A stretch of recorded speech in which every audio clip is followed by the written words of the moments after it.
Hey guys, welcome back to my channel. Rewind that. I am your girl, Miss K. If this is your first time coming across my channel, welcome.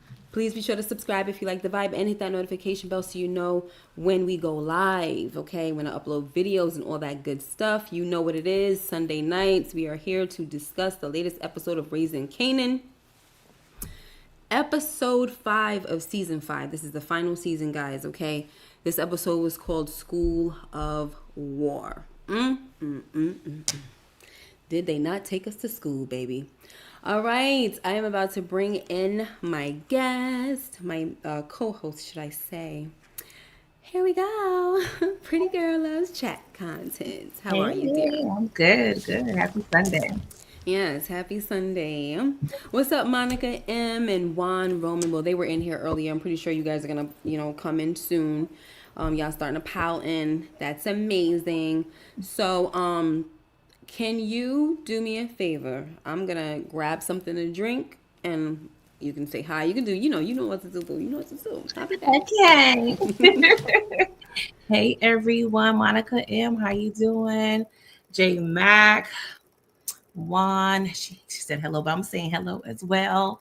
Rashonda Greer, CJ, what's up? How y'all doing? Y'all was here this morning, but hopefully y'all come back, okay? But yeah, y'all, we're gonna get into this episode, our little discussions and all the things, because we got a lot to talk about, okay? Me and my girl sometimes, have conversations offline about certain episodes, but we haven't talked at all. So I cannot wait to hear her thoughts on the things, okay? So yeah, I appreciate y'all. Some of y'all was in my chat this afternoon, so we had a good time. But yeah, y'all, we're gonna get into the thanks. Yes, thank you so much. Okay, whoo, baby, that was the episode. I think you're gonna be surprised at something that I'm gonna say. I feel like I am. Yeah, you're gonna be surprised, and I think I discovered something about myself. So it's really not about what I'm gonna say. It's like a bigger thing. So I'm gonna explain it, but can we just jump in, okay, to the question of the night? All right. So you know how the format goes, guys. It's favorite moments, least favorite moments, scratching my head moments, but we have a question on the thumbnail. And that question is, what was Rock thinking? And this question is referring to her telling Marvin that her son deleted their brother. I mean, and I want, this is not a rhetorical question. This is like, I was telling my members, I said, I have not had time to like dive into her psyche. And I always tried. I try to defend Rock as much as I can, not because I love her. I do love her, but I don't defend things that I don't find worthy to defend, right? So to me, this is not a defense thing, to be honest with you. We know Kanan has been, causing all types of hell. There's a lot of people that are out there that, they believe differently. They believe that Rock has been the one that's been causing Kanan hell. And I'm just like, okay, I guess, but whatever. That's their thing. So, what do you think? What did you think? What was she thinking? If Okay. you could, do like Yeah. a little psychological thing, Yeah, I psychologist. I definitely talked about it earlier in my life. I feel like it's a multitude of things that's going on with Rock. Yeah. Stemming from this entire episode, I discussed the stress that she's going through, and we noticed the physiological changes that she's, showing, like her meetings with Pino, like afterwards, you could see her chest, like her chest is coming in and out, like she's visibly stressed. Yeah. She's always able to be composed, and she may have turmoil in the inside internally, but now it's showing externally regarding her stress. So I feel like there's a combination of things. One, her conversation with Pino. Some people think he was questioning her past parenting, but I'm thinking, from my perspective, it's more so him like suggesting and kind of letting her know, like, you need to do something presently and going forward. You have to handle Kanan a certain way, Right. because she has a tendency of uh, what's the best word? I don't want to say denying, but she's always downplaying Kanan. You Mm-hmm. know, Mm-hmm. like, he's a kid. He just learned how to tie his shoe last week. Like, no, mama. That kid. Actually, he just had a blicky to your to your dome 2 days ago. Like, we can't Child. keep, her and Marvin has been doing this, but Kate, yes, in terms of age, Kanan is definitely considered a kid per se. Right. But in terms of his actions and what he's been doing, is Exactly. grown man ish, right? Right. So Detrimental, everything. Like he has exactly, capabilities. yeah. And we've Grown man seen, capabilities. yeah, and we've seen Rock reinvent herself numerous times in terms of her business. And I feel like she feels and understands this is kind of like her last shot, or at least she's in a situation where it's high stress. She's at war with Stefano. She's trying to smooth things with Pino, trying to make sure she's good with Flossie. She's stressed about Kanan. I think Mm-hmm. Lulu is a major event that occurred that Right. has her at a point where she she's very, I think she's getting to the point where she is really dealing with things mentally, or Yeah. having some mental struggles when it comes to Lulu. So in that moment, she's trying to figure out the best way to get back at Kanan. At the Mm-hmm. same time, she has Marvin questioning Yeah. what she's doing, right? And at the Yeah. moment, and they're in the pool, Marvin's like, "Yo, what are you doing? Like, Mm-hmm. you've allowed this beef you have with Kanan to kind of fester, and you're putting everything on everybody else." Right. And Right. at that point, I felt like she needed Marvin to understand, Mm. no, this ninja has been out of control. And so Yeah. I think her telling Marvin about Lula, like, no, this is how far he's done. Right. Right. What I'm doing right now is not nearly as much as As he's he been needs. doing. So I Right. think she's trying to get Marvin to understand Mm-hmm. what she's dealing with psychology, what has occurred, the things she has been holding in. I also feel like she's under so much pressure and stress. She had to let that off her chest. I feel like Mm-hmm. I always agreed it should come from her. I Yeah. don't agree the manner in which it was done this particular Right. time. Right. I feel like it should have been told to Marvin immediately, but I am happy that she got it out, because if he hears it from anywhere, it needs to come from her. Yeah. So yeah, stress Absolutely. with War, stress with Kanan, Marvin questioning her, and just her just really at a point where she's losing in control and really don't have control on much of anything at this point in her life. Mm-hmm. So yeah, that's pretty much, I feel like, are some of the reasons why she did what she did. Now, Yeah. also, I'm not sure if she thought what would happen after. I don't Mm-hmm. think she thought that it was result in Kanan being pewed by anyone, because she doesn't want that. She explained to me, Pino, I would never take out my son. Mm-hmm. But maybe she did understand Marvin may go on ahead and check him, because he's been wanting Right. to do so, Right. and it's been long overdue. He needs a spanking. Yeah. Yeah. I don't mean a literal spanking, but he needs to be touched. Mm-hmm. So yeah, that's pretty much my spiel Yeah. on what I feel like she was thinking and what she was going through at that moment. Yeah. And I do agree because I watched it. I just had so many thoughts. I don't think that obviously from this episode, let's say we never get what she was thinking, right? It's never Mm-hmm. verbalized, it's never, confirmed. And if I had to guess, there's a lot. Like there's a plethora of like factors and certain things going through her mind. Her losing control. We saw in the last episode her having the conversation with Breeze is like she can't let it go. Like right, the game is slipping away from her. Yeah. Queens is not hers anymore. The street they took the blocks. So it's like she can't let go, right? And at some point it made me wonder, like, girl, are you that prideful that you literally just sent this crazy man after your child, right?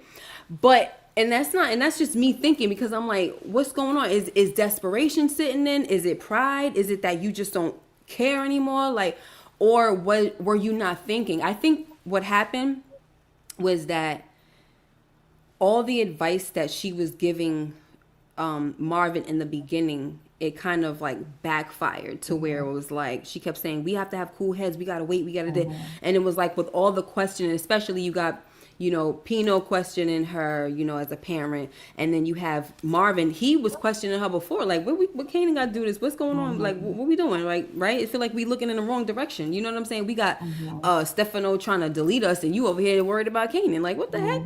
So at the same time, he's still trying to be an uncle. You seen him try to ask about Kanan, checking on him. You know what I'm saying? With Juke and everything, and then when Rock. And she's not, one thing I will say is she's not used to Marvin questioning her. You saw that look that she gave him, like, because she just takes orders. They do have conversations, but it's more so like, he might say whatever and he'll add his little thing, but we need to take care of this and that. And then she'll rebuttal. And then it's just that. But he was giving her pushback. Yeah. And she's not used to that. And I think when she deleted that boy and he almost flipped out, like, are you freaking crazy?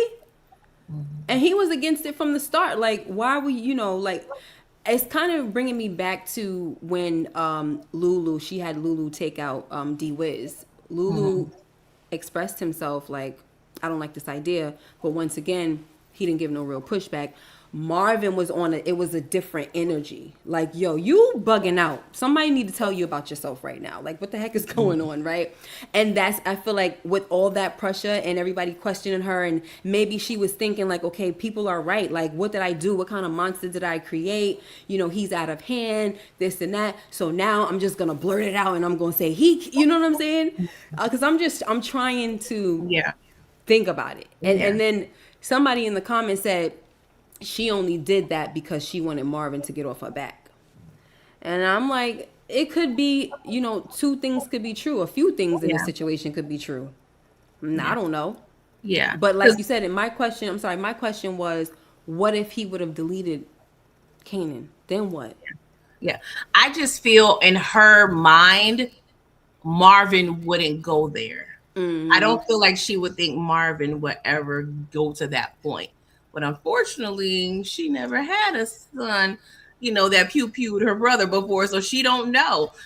Because she does know he wants to, the person who did it, because he's been running around town trying to find Unique, but I know she probably feels it's different that it's Kanan. That, she's thinking Marvin's the type of parent that she is. Like, in terms of lessons. We see how he got at Juke the first couple seasons. Like, they was physical, and she's a girl. Yeah. So, Marvin's a little different when it comes to, the discipline, when it comes to the kids. And everybody's not going to be just soft-handed on Kanan as she been. But I really do feel at that moment, because she's always keeping Marvin in the dark. And sometimes things are on need to know basis, because like a Ghost and Tommy, Ghost will keep things from Tommy all the time because he knows Tommy's going to handle things a certain way that he prefers not. So I understand why she keeps Marvin in the dark with certain things, but I think he was such in the dark with this whole Kanan thing. He didn't fully understand, though. Kanan is really a threat. Yeah. And he's a huge threat. So I don't need you to look at him, because he was, talking ish, like, oh, his little Pop Warner crew. Like, he's not a kid. And granted, Primo they considered him a kid, because, Marvin, late 30s, 40s. So anybody under 20 is a kid. And we already also know how he feels about children. That's another layer. But I truly think it was 5 or 6 different reasons why who feels about children? Marvin. Oh, okay, yeah. Yeah, we see how he is with Amber. We see how he's not in general. He's not with the kids, even though Primo was technically in the game, but he feels like Kanan and his friends are insignificant, and he's questioning Rock, and she need to let him know. I know this fool mean business. Like, he's been doing some reckless stuff. Now he could have also told him, like, he tried to murk me. Like, she could have went there. Yeah, she could have went there. Yeah, even though I feel like he does kind of need to know the whole story with Lulu, but I feel like it matters, but it don't matter. But at the same time, she got a lot going on mentally, and I feel like it just, even like, how she normally is when she does murk someone. Like, she's all like prim, proper, fresh. Yeah. That French roll was on 1,000. The ponytail slicked back. But this scene, she's visibly looking crazy, curls, sweaty. You know, her her edges is getting puffed up, like she looks undone. And as I was saying earlier in my live, it reminded me when Franklin on Snowfall, when he had that scene when he was at Peach's house and he noticed nothing was in that safe. And he was like, Peaches! Like he went, like I was like, oh, you're crazy now. Right. I feel like I feel like she's in the midst of losing her sanity at this point. She's not all the way there, but we're seeing it. Yeah, we're watching a train wreck. Yes. Okay. Perfect scene. Yeah. So we saw like this turn, like a role reversal thing a little bit when it came to like thinking. Yeah. Like her and Marvin switched. Yeah. Because he's thinking more than she is. Yeah. And it's very interesting to see, but it's like, girl, it's sad though. Like it's kind of tragic. Like you're watching her just lose it. Yeah. You know what I mean? And also, I do agree. He's thinking more than she is, but she also knows more than he does. So there's some ignorance on his behalf. Yeah. So that's why he's able to, be in a position where he's questioning her because he doesn't know everything. And that's part of the problem. Yep. And that's not fair either. No. Because it kind of cripples him. Exactly. If you let him, like he said, you just now telling me this, you know what I'm saying? Not even the Kanan thing. It was something else he's saying, you just now telling me. Like it was Kanan kidnapping the girl and being behind the whole judge thing. Right. Like you just now telling me, like, what the heck is going on? Yeah. It's really me and you. And he told her that in the last episode or whatever episode. It's me and you. Like you can't operate the way you used to with me. And that was the problem the whole season, because the whole season he's been looking for Unique. Suppose he would have got caught up beefing with Unique if Unique didn't leave. That would have been on her because she got him on a wild goose chase, chasing a lie. Exactly. So we had the big payback song playing at the end. Grown Kanan talking about you never forget a whooping like that, but it made you mean, it makes you better, you're stronger, this and that, and you basically get even. So I was having a conversation with one of my coworkers, and he said, but who is he gonna get even with? And I was like, you know what? You right. Because automatically you think he gonna go after Marvin because Marvin was the one that beat the heck out of him. But who sent you? Yeah. My mother. Exactly. My mother was the only one that knew what the heck happened. And that other dude, and that dude is dead. Exactly. So yeah, that's what I was saying earlier. He's still going to be more mad at her for not protecting him, even though he's not worthy of that sort of protection any longer. Yeah. But I do feel like he's going to get back at Rock and cripple her business to the fact that she can't come back from it. I think he may try, or there may be still some things going on with Marvin, but I feel like something's going to happen with Marvin to where Kanan will not really get the full payback he wants. Yeah, probably. Yeah, I hope so. I don't need. So speaking of songs, we had the big payback in the end of the song. I'm sorry, the end of the episode, and then in the beginning there was a song called "Gangsters Don't Forget," and I was just like, and so I feel like there was a lot of things that were said in this episode that were like reflective of Rock's decision to tell Marvin about the situation with Lulu. First we had Joaquin telling her that she has no boundaries. And then you had Breeze telling Kanan that business got to be personal and personal got to be business. So, and then Kanan says, my mother, like, there's really they one and the same when it comes to her, and I don't necessarily agree with that. I just feel like the things, whatever, that one moment that she told Marvin that, I feel like all of those things, just like, it was just funny how all those little quotes came to that like head right there.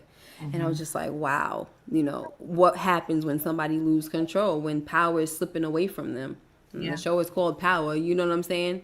This is what happens. People just do things that they normally wouldn't do. She's very calculating, but that wasn't a calculated move.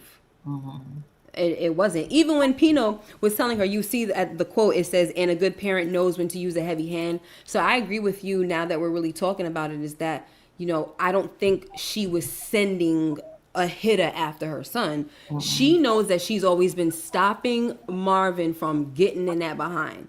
So she probably feels like, okay, yeah, we know if he thinks it's the ops, then of course he's going to take that person out. But if it's his nephew, he's probably just going to beat the heck out of him. And he's been needing that. So now maybe that's what I need to do, because Kanan just hasn't learned. But it's Yeah. too late. Very, Even when Marvin was giving him a whooping, I loved it because he was talking. He was like, I knew That's you was a no good good. whooping. Yeah, if you don't knew get you was cursed out no while you good. being whooped, it's not a whooping. You ain't never had a daddy to teach you, and now. But unfortunately, Kanan is the type of kid.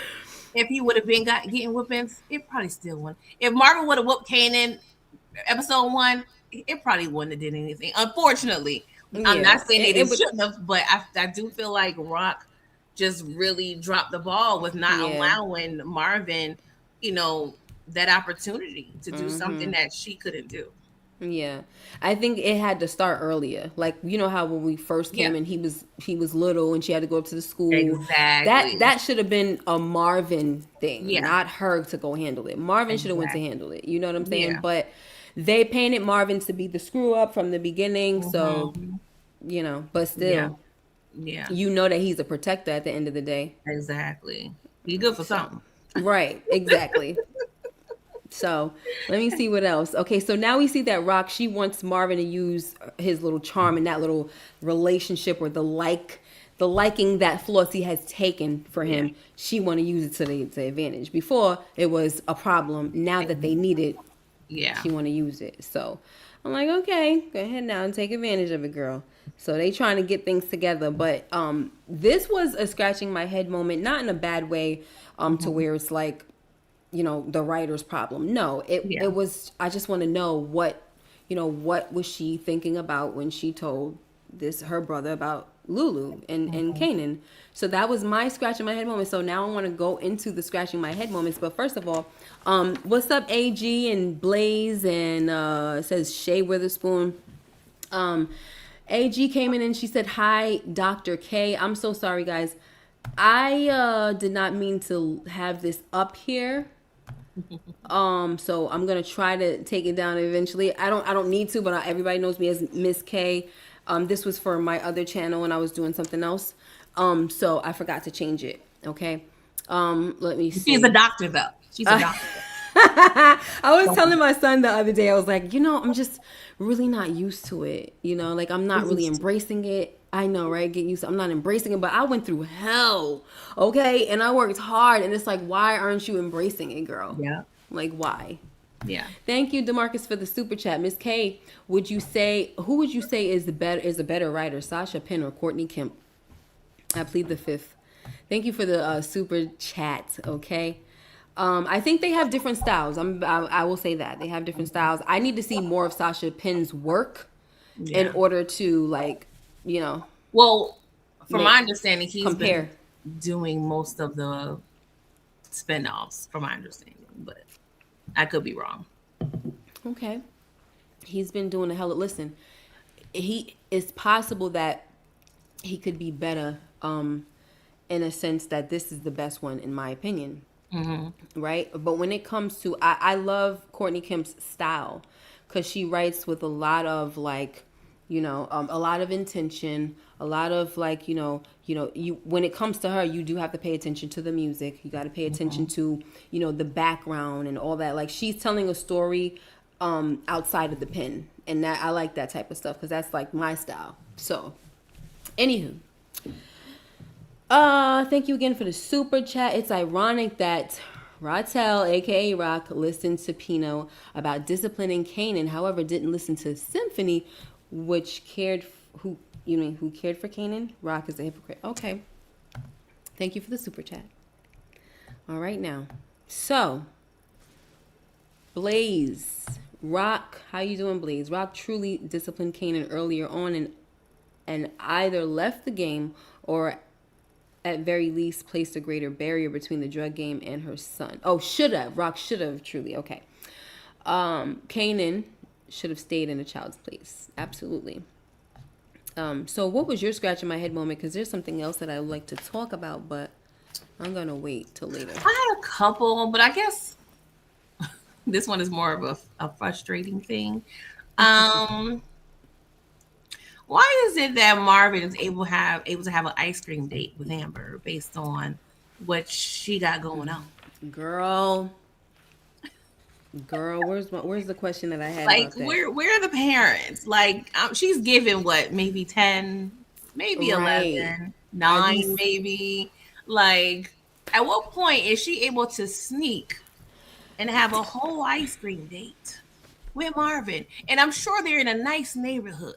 So a flashy guy such as Marvin, with the gator and a nice little silk, situation, nice little leather coat with a gold chain. I'm just saying, I love our people, I love our style. I would never change it. But to the other people's eyes, that's a right? little peculiar that he's with a little Caucasian look. Yes, looking a little scratching That's my even to the head. stranger's eye.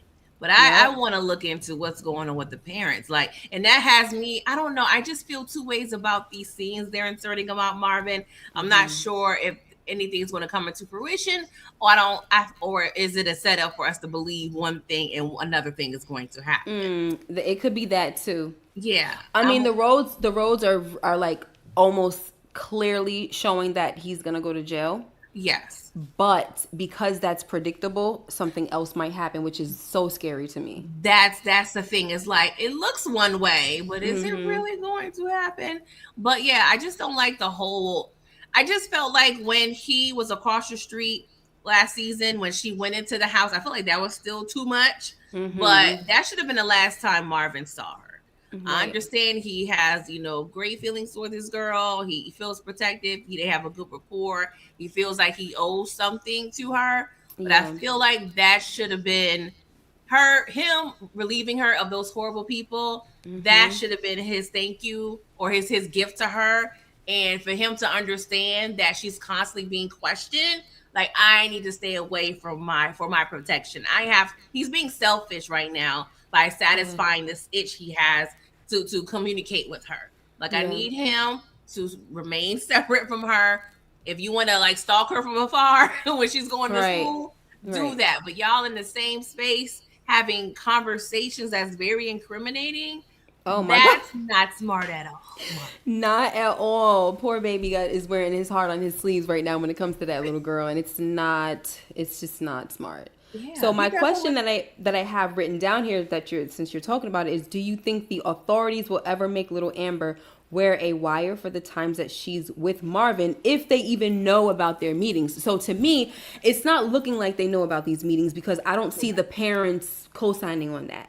So you guys are sneaking. That's bad, first of all. Yeah, Automatically they could say that you're doing something that you're not supposed to be doing with with yeah, this little girl. And so, like you said, if someone's following them, they could eventually make her wear a wire yeah. Well, honestly, when I or first, plant something, I'm sorry, on her yeah, book that's when bag or I first something. saw the episode. The way they went from her jacket on down into the scene, I was like, oh, it's a wire in that Yes. coat. It's a Right. wire in that jacket. But it's like, okay, they would have to think. I don't know. I feel like for that to occur, they would think she would have or meet up with the person that she's protecting. So maybe they allow her to have this freedom so she can possibly find herself in the midst of having a conversation with this person. I feel like that's kind of a reach, honestly. Yeah. But I did feel at that moment that she's wearing a wire. When I watched it the second time, I'm like, I don't know, because I want to give Amber a little credit and feeling like if she was wearing a wire, she will maybe meet up with Uncle Marvin and be like, write a note, Uncle Marvin, I'm wearing a wire. Come see me again. Thank you for the rocky road. Goodbye. Love you. Like, I Right. don't know. Right. He's a Something. kid. So it's like, Like, come on. what she had that much wherewithal. I don't know. I'm 50-50 with, this whole situation with the wire, but that's my initial thought though. Yeah. Too much. Too much. Yeah. So, I have two more. So I Okay. got Kanan questioning Breeze about his relation to Snaps and Pop. Mm-hmm. If he's supposed to be DEF CON's son, he's like, I think I would have heard that. Like, how are you related?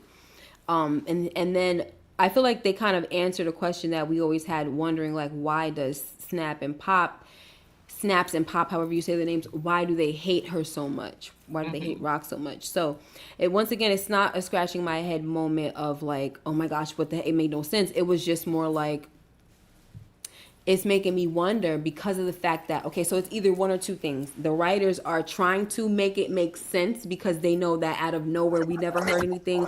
You've been hearing about, um, is that me? What's wrong? I hear something. Okay, that must be me. I'm trying to get my volume increased. Oh, Sometimes okay. my volume. So let me go back and change that setting. Get this. Okay. I'm like, do I have something around me? Sorry. Okay. So what was I saying? Oh, so one or two things, right? So it's either the writers are just trying to connect the dots, make it make sense for us, right? Like, oh, this is how we related, but because we never heard of DEF CON having another child. So it's kind of like left field, right? So now I feel like it's either one, they're trying to connect the dots, make it make sense, do their due diligence as writers, plugging in the holes, or DEF CON really believes this lie that Snaps and Pop is telling him about DEF CON being his father in order to put that seed in his head, like, you and Kanan worked together to get rid of Rock because y'all brothers and she deleted your father. You know what I'm saying? So it's making me wonder if it's something like that. But What I feel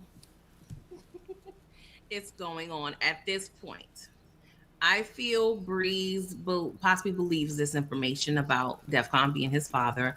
I feel like Snap and Pop told him this lie. yes. Um, I also feel like Snap and Pop possibly put down DEFCON. Because they hate Rock so much and they love DEFCON. I said Snap and Pop don't love nobody but That's themselves. Thank you. It don't seem like they are capable of No, it. so I feel like I'm just hypothesizing. I feel like maybe Snap and Pop approached DEFCON for some sort of partnership or something, or maybe they was beefing, and they realized like he only rocking with Rock, like that's his, because how they are with Kanan, they try to separate Kanan from everybody. Maybe DEFCON, they try to separate Rock and DEFCON some type of way, and realize like no, they think it's thieves, like they not budging. He's not trying to partner up. So I feel like they may have got him out of here. I don't know, but I feel like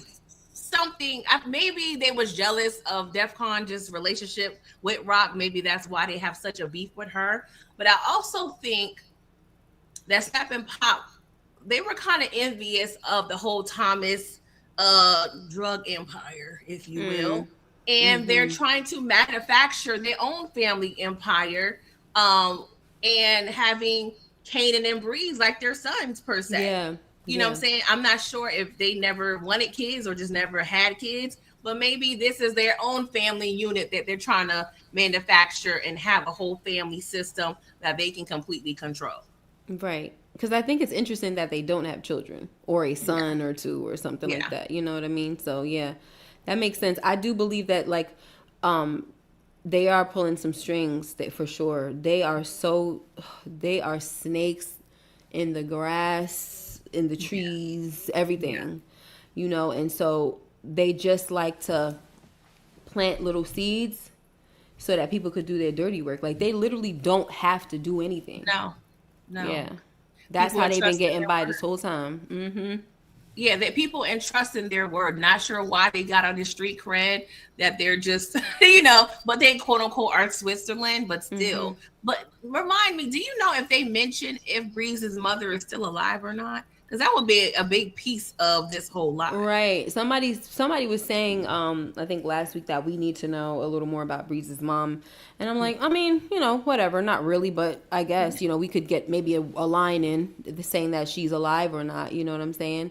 Yeah. I don't remember them saying that she wasn't here anymore. Somebody probably, Yeah, I feel like they may have mentioned in his introduction. The only reason I care is because her being deceased will allow them full control of the story. Exactly. She will be the only loose end to this lie. So that's the only reason why I care. So if I'm not mistaken, and somebody, correct me, when Kanan was asking him all the questions, like what's this and what, because I feel like Kanan is raising questions because he doesn't really believe it, and I think that, it doesn't matter to him whether he's really DEF CON's child or not. He doesn't care because he knows who his real father is. So it don't matter to Kanan. But I think even more so, which is the reason why he really can't be manipulated, because it's like, I don't know DEF CON. He's not my dad. This is a lie, and a well-known lie. And I knew who my real father was. I met him. I started having a relationship with him. So I'm mad at Rock for something totally different at this point right now. You know what I'm saying? And I don't need nobody to tell me who my mother is. Okay? Exactly. I'm familiar. I don't need nobody to tell me who my mother is. So I feel like he's raising questions because he's suspicious. I don't really think that Kanan believes it, but I think he's gonna go along with it.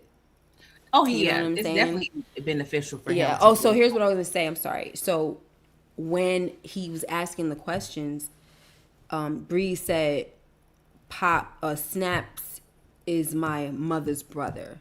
Yeah. I don't remember him saying was my mother's brother. And that makes, that would make sense. That's true. Right? Yeah. Even though sometimes black folks don't be talking right. That wasn't good to say. I'm sorry, guys. I love y'all. But sometimes us black folks don't use the proper grammar with things of that nature. You still be talking about how, talking like somebody is and they dead. Yeah.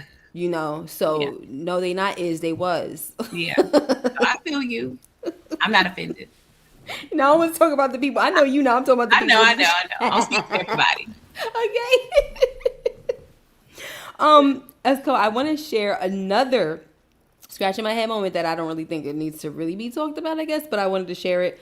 Kanan doesn't care about who's behind deleting Famous. Like, he's just moved on. Mm-hmm.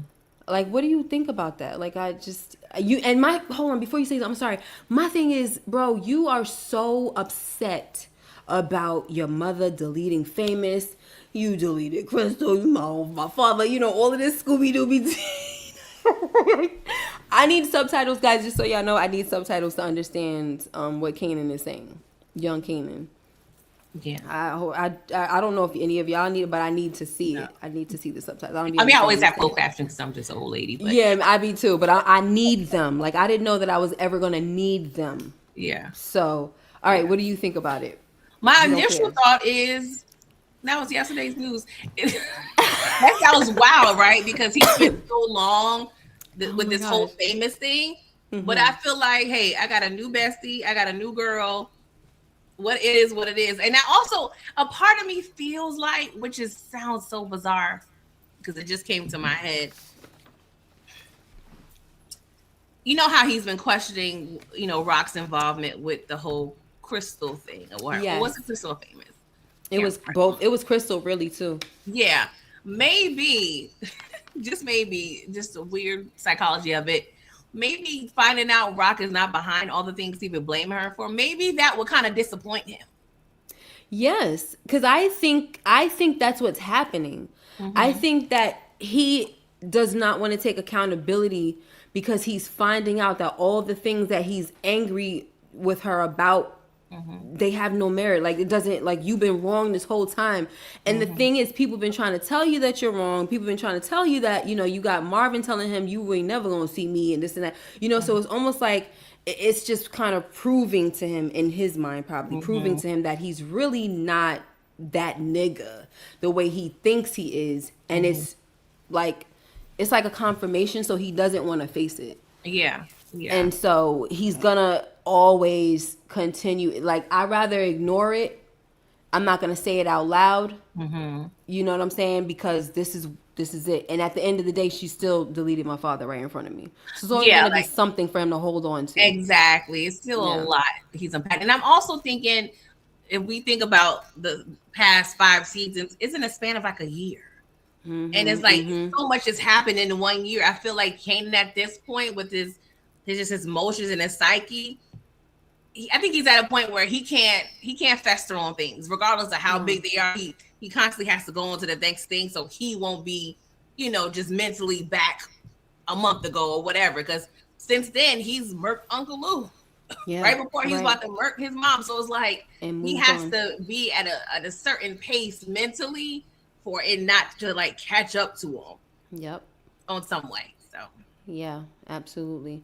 So, if you do have another scratch in my head moment, you can say it, but I was gonna move forward to the least favorites. I have one little petty one, and I know this is Okay. TV. Okay, But okay. how did we know that Joaquin was going to use the restroom to be able to, take him down in that way? Have y'all been studying him? Is he normally Right. takes a whiz out on the 12th round? Like, I don't know. That was a little convenient, but I'm gonna let That it go was for TV purposes. that was a real scratch in my head moment for real. Like that was real. And it was just convenient. You Yeah, you sometimes you gotta do what you gotta do. I You understand. know? Yeah, so you're right though, scratching my head. I'm gonna go put the air on because I am hot. Sure. So I'm gonna can read. you read his Yeah. yes, thank you. Blaze, you said scratch your head moment. For me, it was the beatdown of the delivery guy. He was literally doing his job and looking out for Breeze. He didn't know who Kanan was. I all shaking my head. He needs to call HR. I completely agree, and I was upset because this is all on Breeze on how he's conducting his organization. Whenever you have an organizational shift, if there's a change in employee, you always allow your vendors or your business partners to understand, hey, there has been a change and such is no longer with the organization, and such is his or her replacement. He did Yep. not do such thing, but he still wants the business to conduct as smoothly as possible. That does not make sense. So so people are gonna get mad at me in a minute because I'm about to say something bad about Breeze. It was a goofy Not moment. is what? It was a goofy moment. Yeah.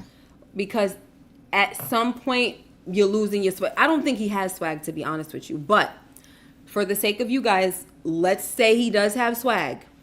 You are losing it by trying to sell your brotherly love or whatever the heck you're trying to do to Yeah. Kanan. That was corny as heck. And at Mm-hmm. the end of the day, you're just showing Kanan that you literally can't be trusted. You're turning on every dude that works for you. Like, what are you doing? You deleted Taz out of nowhere. To me, it was out. I mean, I understand that Taz was doing a lot, Mm-hmm. and he set it up. Like he used Taz as like a pawn in his little game that he was playing with Kanan, and Kanan knew it. Taz was not short, so you're using this man to play whatever game that you're trying to play. Like people are expendable to him, Mm-hmm. right? So now you got this man who is doing his job, and we're going straight into the least favorite moments because this is my top least favorite moment. Okay. So he simply tells Kanan that he's not with Breeze until he says so. Like, I mean, I don't know that you're with Breeze. I Mm-hmm. need Breeze to tell me that you're with Breeze. That's how you're supposed to do it. What the heck did he do wrong? So Kanan, I feel like honestly that Kanan even understood that. Yeah. He stepped back, like, all right, whatever, and made the phone call. And then here come Breeze. Like, bro, you're not being, I don't see how he's not fitting a mentor type of role at all. Because this is not how you mentor somebody. I mean, it's bad mentorship, obviously, right? So you're teaching this guy to just crap on your workers. To Yeah. do a good job and to say, hey, I'm not going to just listen to anybody. Like, I don't know this guy, never seen him before. He just up here telling me this, that, and the third. Like, what the heck? That don't make no sense. And like he said, I was protecting you. That was dumb. That was Yeah. dumb. And even when, obviously Kanan called Breeze, we didn't necessarily hear the conversation because they cut the scene. But a real ninja would have been like, put him on the phone. And Breeze Exactly. could have talked to him and like, yo, you know Breeze's voice. You could have, that's some form of verification because look at the situation that you're setting up for the possibility of the future. If somebody that you're not cool with, finds out your meetup spots and meetup times, they can easily infiltrate your situation because you're not providing any type of verification or updates with the people that you're doing business with. Like it's bad business. Exactly. And they beat him up. Bad. Yeah, bad. And did he live? We don't, I mean, he probably No. is alive. I don't know. Because I don't know why they wouldn't show it. But I don't know, guys. Yeah, it was pointless. It was That was weird. ridiculous. That was goofy. Shout out to My guy Brosy Bros, you know, you be talking about goofy moments. I don't know if you would agree with me, but I'm gonna say that this was a goofy moment. It just didn't make any sense to me, you know. Whatever. So Monica, thank you for the super chat. She said, stuck at airport, no flights leaving Atlanta. Aw, we'll have to spend the night in the airport listening to you all say reminder. Oh, I'm so sorry. Sorry. I know how that feels because when we were coming back from Jamaica in March, we got stuck in Fort Lauderdale and they didn't have anything leaving until like Wednesday and it was Monday. I was like, oh no, take me to the nearest what you call it? Car rental place, and we drove back home. Yeah. Nope. What's going on? Is it weather related? Like, what's going on? Is it raining? Yeah, I don't know. Sorry. Child, thank you so much for the super chat, though. Yeah. It's been crazy. Yeah. The flight's been acting up, guys. All right, so let's see what some people are saying. What's up, Kelly Renee? She said, Kanan want to be angry with his mom just to justify his stupidity and dumb actions. Right. He want to save face, too prideful. Yes. There was something that I wanted to see. Somebody else said something. Somebody that had like powered. What's this? Powered up mix. Okay. Miss K. He would have been fine if he didn't touch Breeze. Only Breeze touches you in power. Ask Unique. I don't really understand. Yeah. If you can explain, hopefully I can find your comment after that. What's up, Miss Tina Smith? Plus, Kanan didn't treat Taz right, and turning on his boys. Jive BS with Kanan irked me. Plus, not sorry about Uncle Lou. That hurt. No loose slander, please. We're still, we're dealing with it as best we can. We knew that some people did not care for Lulu, and the writers knew that too, which is why they made that choice. And they knew they couldn't play around with Marvin. Exactly. They knew they couldn't play with Marvin or Rock. Yeah. Mm-hmm. So, what was your least favorite moment? Because I got two. Yeah, my top one was the Jorge thing. The second one, it's just Garcia's just pressing of Juke. Like, you acting real desperate, as if you were the one that approached Juke for the bread. Like, she gave you this proposition to make more money. Now all of a sudden you're so desperate, and it's like, what is the sense of urgency? Right. Because if and I already know that this is what it is, but bro, your thing was to avenge Detective Howard. Okay, so now you done crossed over to the other side. You know what I'm saying? And now everything is urgent. Like, what are you talking about? Like, you claiming you got your professionalism on the line. I don't know if his feelings was hurt, and maybe it is one of those things. Is like a pride ego thing, because she was over there and you living bad, bro. Like, this what you making on the cop salary? Like, maybe it's that he's feeling some type of way, so to boost his ego, he's pressing on the kid. But I don't know. I just don't like none of them scenes with Garcia. Me neither. Such a scumbag, yo. And you see how he kind of like, Marvin's presence, he piped down. I was waiting on that. He wasn't that tough. I was waiting on that.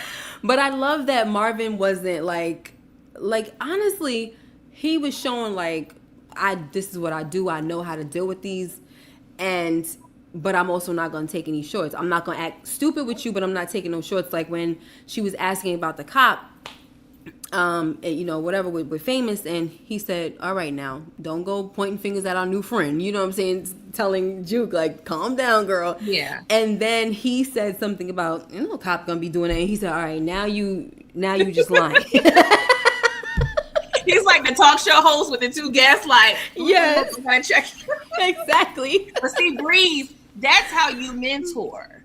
That's how you school people. You offer your assistance if your trainee needs help, but then you also allow them to grow and allow them to handle things as much as they can. Because honestly, I did want Marvin to push on Garcia a little bit, but I completely understand his need to be like, I'm gonna stay out of it. I already be over with the popo. Like, I don't really need to know entanglement. Exactly. I'm trying to play it safe. So he's allowing her to grow, but I am glad he did help her, because we needed that monkey off our back. Show no. What's up, Jamari? Says Garcia better watch out before Marvin puts hands on him too. Okay. Marvin handing out fades like candy. Child, listen. Yeah. Marvin, we still didn't talk about that scene, and we Oh no, it's will. coming. It's coming, girl. Coming.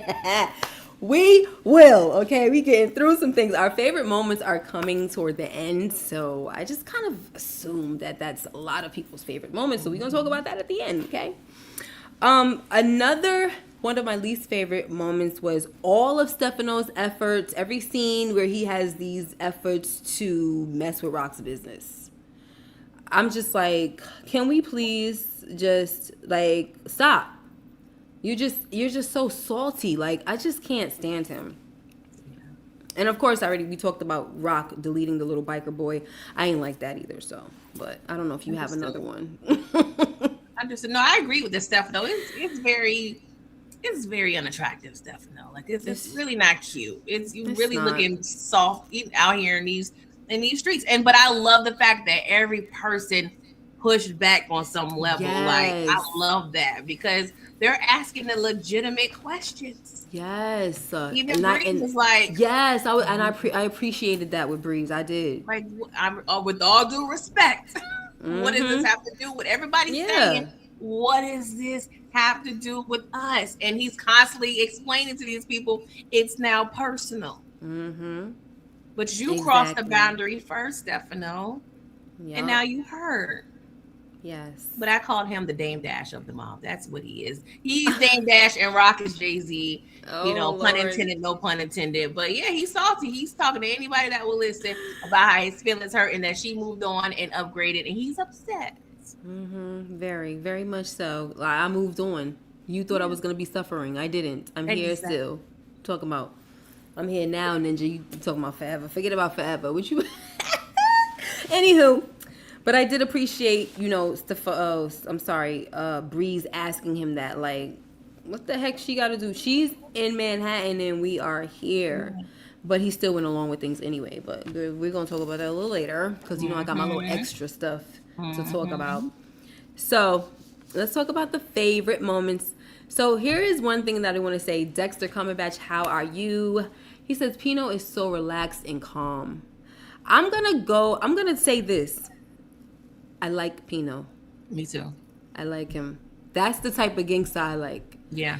You know what I'm saying? Like, you don't gotta be all rah-rah. Like, to me, the calmest gangsta is my favorite all the time. Like, I love me a calm gangsta because I don't have to prove nothing to you. And I don't even have to tell you that I'm gonna touch you.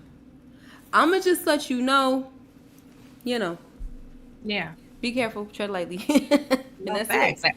I like somebody that can be in another person's living room, towering over them and telling them that you're not going to touch anybody that I'm in business with. Exactly. Like, I love the fact that Stefano just looked there like looking up. He couldn't say nothing. What you saying? So speaking of Pino, I love how the comments are just like going right into the next moment. So they're easing into my favorite moments. Okay, so my favorite moment that I put down is Pino popping in on Stefano to check on him. Okay, he's checking on him. Oh, when I heard, I was horrified. Travis, what did he say? I can't remember the word he used. Yeah, right. And I'm like, oh my gosh. And then, all of that just to turn around and tell Stefano that whatever he got going on with Rock, you the old landlord, whatever, that don't got nothing to do with me. Mm-hmm. She pays her rent on time in full, all that stuff. And just so you know, just so you understand, okay, you mess with my tenants, you mess with me. Period. And then he goes back and tells Rock that I vouched for you. And he knows that she did it. Yeah. He knows. But, he's laughing because he's seeing, she's like, I don't know nothing about that. Right? And he's like, all right. I'm going to have a talk with him and things like that. And the thing about that scene back with Stefano is he says to him, and I like this because honestly, whether that's true what you're saying or not, the person that could tell me this is dead, right? You already knocked him off.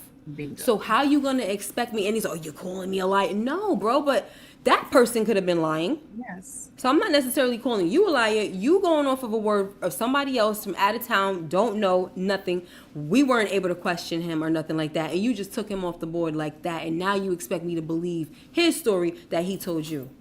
What kind of businessman would I be if I just went by what you said? Because you've been trying to get at her before this incident. Yep. So it could look suspicious, but in the words of Jay-Z, we don't believe you. You need more people. Period. So, what was I saying? So he goes back to Rock, and that's when he's telling her, "I vouched for you." And then when he finds out that this girl, this is what I want to tell. I want to talk about this part where he told her, she's like, well, you don't have to worry about it. You got, you trump him or whatever. She said, you got rank over him, whatever. And he's like a real businessman in the game would understand is that nobody's position on top is forever. It's somebody's always gunning for it. You know what I'm saying? Mm-hmm. So I'm not going to be stupid enough to believe that this man is going to stop or he's not going to try to come at me. But as history has, proven, I always get them first. And I hope that's going to be true because I would rather see him in Origins or whatever than this guy, this little punk. Yeah. What's up, Brillsy Brills? Hi, CJ. Sorry, were you going to say something else? Oh, no, I love that part because it reminded me of the conversation with Raising Kanan when they took care of Taz. Kanan made it clear, I'm not afraid, but I'm aware. Like, right. Pino is very aware of the options and the opportunities. Exactly. And people, they're going back and forth on the hierarchy. Technically, Stefano and Pino, they're both bosses. Mm-hmm. But if you understand the, geography of New York, Manhattan is more lucrative and is a bigger part of the city. So, yes, technically they're on the same playing field, but I would personally deem Pino more valuable to the Five family. Right. I would too. So especially this little punk crybaby, I feel like the way he be crying all the time, eventually they'll have a meeting about him and be like, we gotta get him out of here because he cry like he's causing too much problems. It's to the point where, because once you start making noise, you gotta go. It's too hot. You bringing attention to us. And that's exactly what he's doing because you getting your feelings hurt. Mm-hmm. Are you serious? Oh, girl, I can't deal with it. What was your favorite moment? As we all know, the last few minutes of the episode. When Marvin was touching on Kanan like glaze on a donut. Oh, gosh. I just love... Even though it's graphic, and I shouldn't have relished in that moment. I'm sorry, God, forgive me. It's a Sunday. Give me some grace. I must say to the world that was the best and the most gratifying few minutes of television viewing in my life. Mm. And like I said, it was graphic, but I didn't care. It was long overdue. I don't care if it was a mistake. Marvin's been wanting to tap that ass. He sure has. For years now. And he ain't got no anger management classes no more either. Taking it. Ooh. Take it all. Take it, Kanan. Take it all. Pause, no pause, whatever you want to do. Put you through the ground. But I just loved it. I really, because he deserved it. He's beyond the belt at this point. Oh, yeah. But yeah, that's my favorite moment. Absolutely. So, let me say this, right? I wanted it to be, I'm so conflicted because I feel like it's a mixture of like a favorite moment and then me not really being, because a lot of my favorite moments I could rewind. I had a hard time watching that. And so for me, I realized, remember I told you I'm probably going to surprise you? I knew this was it. It had to, yeah. So for me, as much as I couldn't wait and I've been wanting it so bad, I mean, Marvin beat the hell out of him. Yeah. So bad. Yeah. That I was uncomfortable. Yeah. And the thing is, it's not even about Kanan. I realized that even when they beat up Jorge, I was uncomfortable. Like, I don't like that. Like, I don't like seeing people being beat down or almost beat to death. Like, it just seems so freaking brutal. Like, I know we're watching a brutal show and things like that, but for me, I realize that that's just something that I'm like that with everything. Like, even somebody that I don't like and they just beating and beat, I'm just like, oh my gosh. Like, there was a scene on Game of Thrones, and John was beating the heck out of this guy named Ramsay, and the way he was just punched, I was just like, oh my god. And that dude deserved it to the max. It was just like, yeah, John, yeah, but then I'm like, I can't look. And so when I tried to watch it again, no, I didn't try. I did watch it again. I said, okay, let me see. Okay, go ahead. You got this, girl.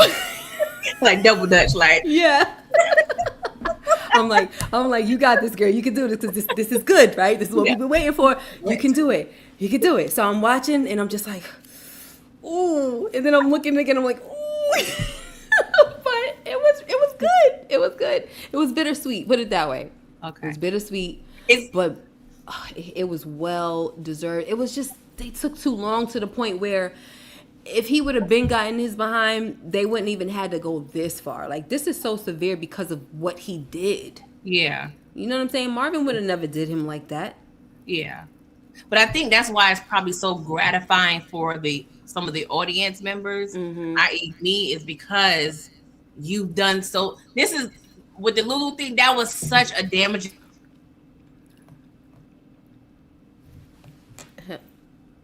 Hello? What happened? Like that before the Lulu thing. I'm like, he deserved it, but no, I am dead set on no. You deserve this because you've gotten to a point where you did an action that I feel is completely deserving of this. Oh yeah. But I do want to ask you, is it the graphic nature of the beating? Do you feel the same way when you see a pew situation, or is it the manual beating? I think that, yeah. Okay. Like, okay, so to me, it's the up close. Like, I don't like to watch. I don't like that. I don't like to watch shankings, and I don't like to watch beatings like up. I don't like that. No, so, I feel you. So for me, pow is preferred. You know what I'm saying? But I don't like.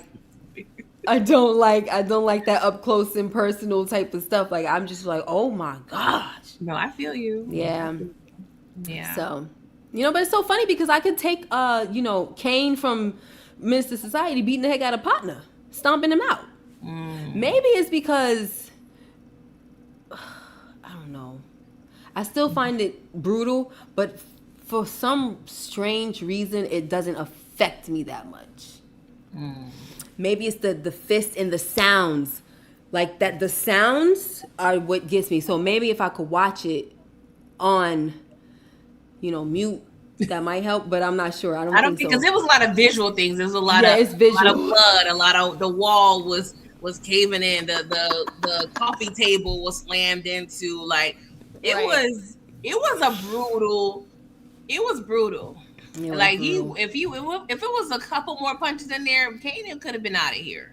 He could have been. Yeah. Like, seriously. I mean, and he looks toe up.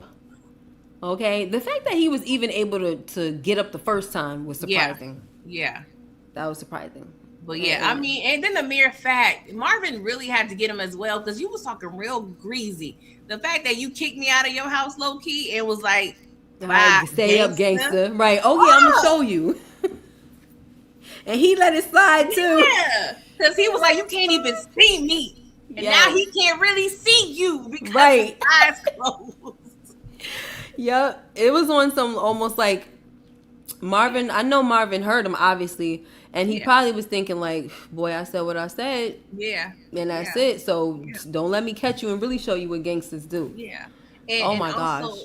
The fact that, it's always, it seemed like he felt he needed to be granted permission from Rock. And I feel like this was the one time he knew, of course, by her telling, he knew, I low-key got permission to beat Lil on the Absolutely. She gave him the look. That's what I'm saying. This was permitted. First of all, when she said, he deleted our brother. Yeah, She that made was that the trigger. personal. That That was was the it trigger. right. That was it Yeah, right there. yeah. She knew She what knew. she was doing because all Yeah, she had that to do was was say intentional. Lulu. She didn't have to say our brother. Yeah, She didn't have to do that. that was intentional. She done Definitely. declared that little ninja the enemy of the state. Yo. Yeah, I bet Kanan won't say stay up gangster no more. He probably won't. Grown Kanan talking about something. That's a being you never forget, child. I will. Never. Now, if that's the thing that turned Kanan mean, guys, he But said you get mean.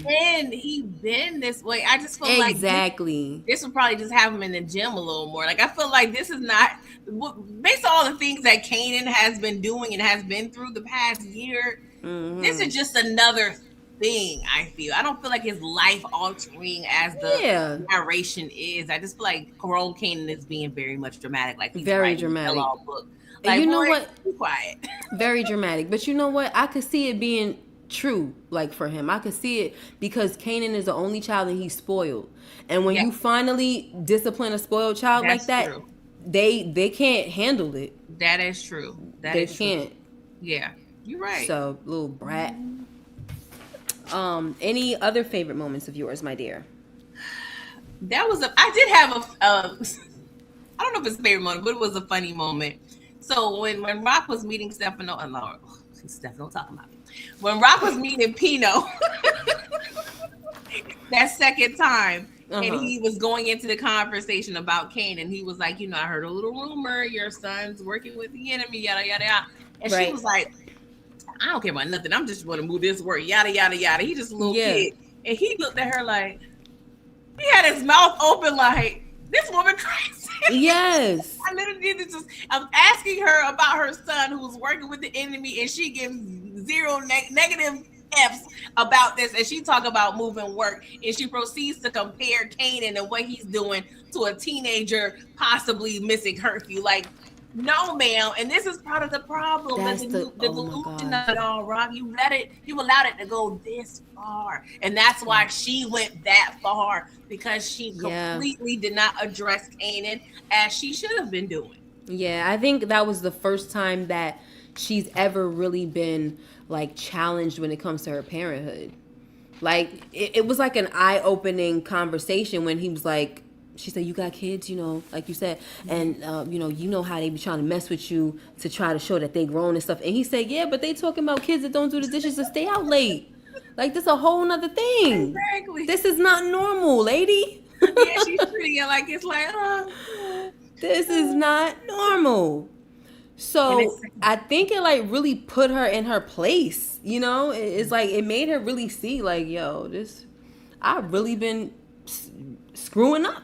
Yeah, I think it put things in perspective definitely for her. Like, she was like, I got this far. Like, I gotta do something, because at this point, what she's been doing with Kanan, it's been on her merit, on her. She's been able to control and make the decisions. Now she's really being told, no, you gotta do something, and she's not used to that when it's in regards to Kanan.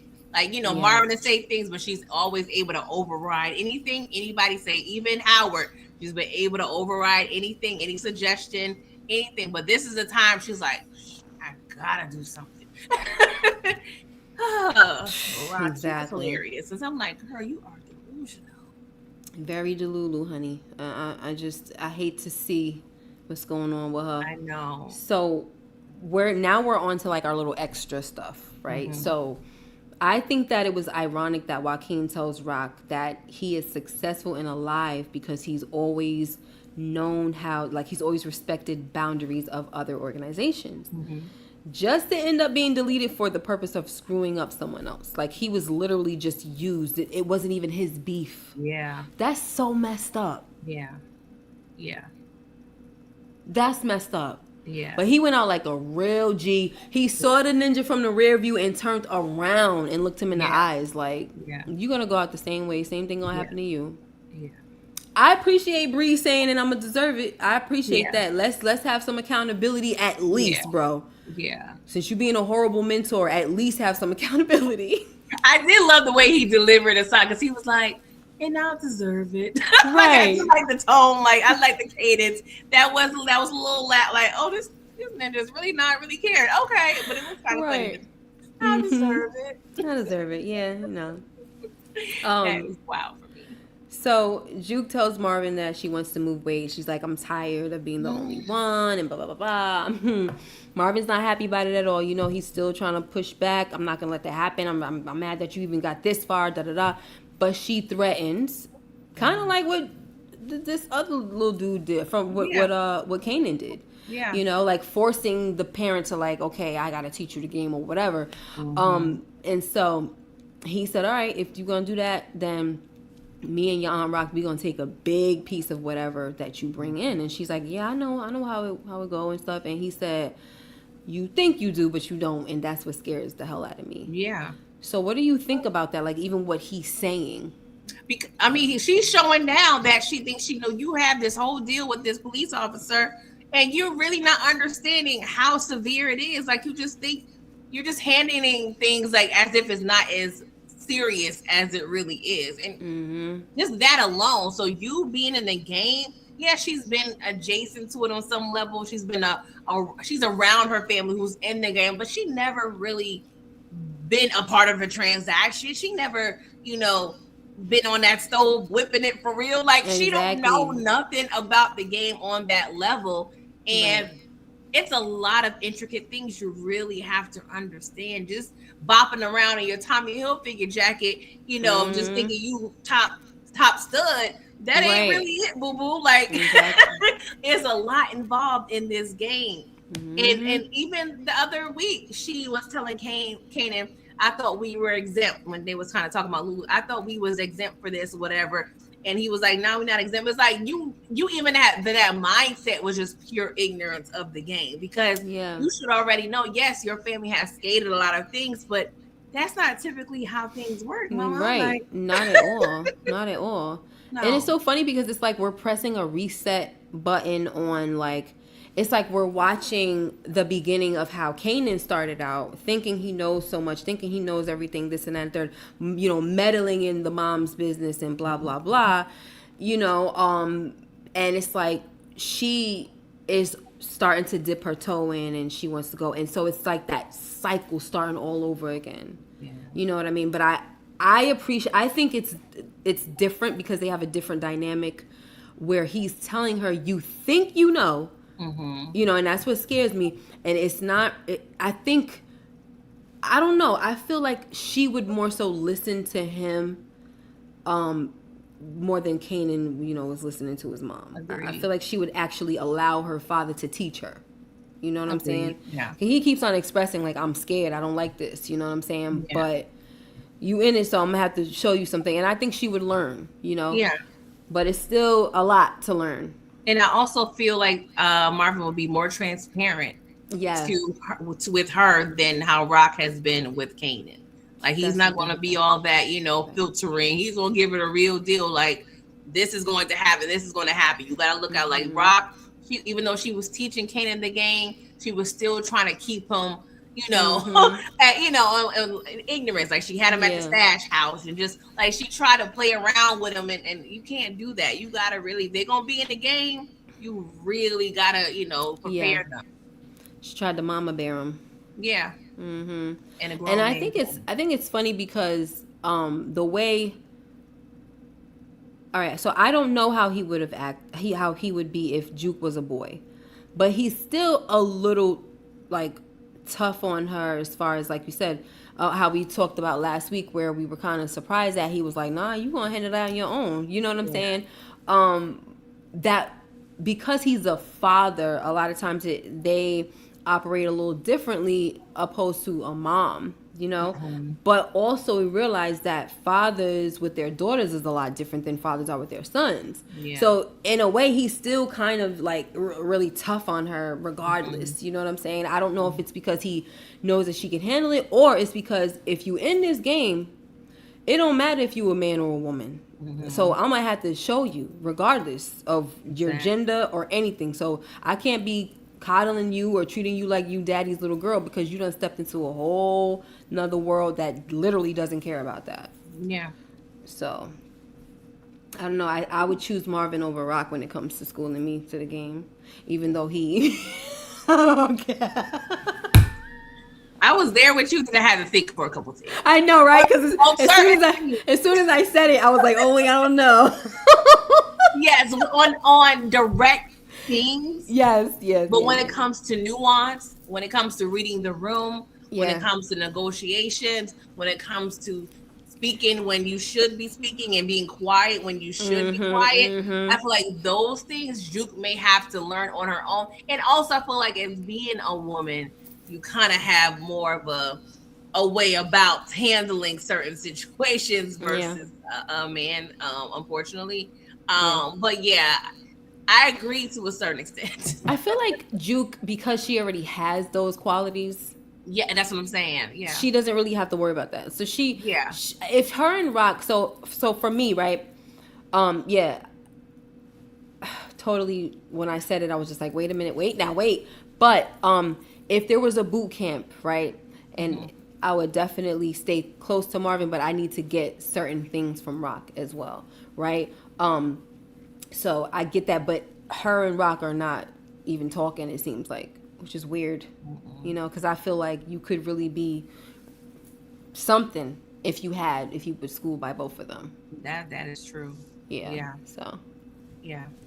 So Dexter Cumberbatch says Juke has the best two teachers, Rock and Marvin. Yeah, but Rock ain't. That's what I'm saying. But Rock is not teaching her. They don't even talk. No. Last thing she said to her was, "You funny, Juke," or something like that, right? Yeah. You funny. How is that going to work, though? If we're able to, because I know we have a lot of flush out in the next few episodes. Now that Juke, in a perfect world, Juke will prefer to only be able to deal with her father in terms of the work. But at this point, do we got to bring in and Rock and Juke really have to have some conversations now that she's fully in the business?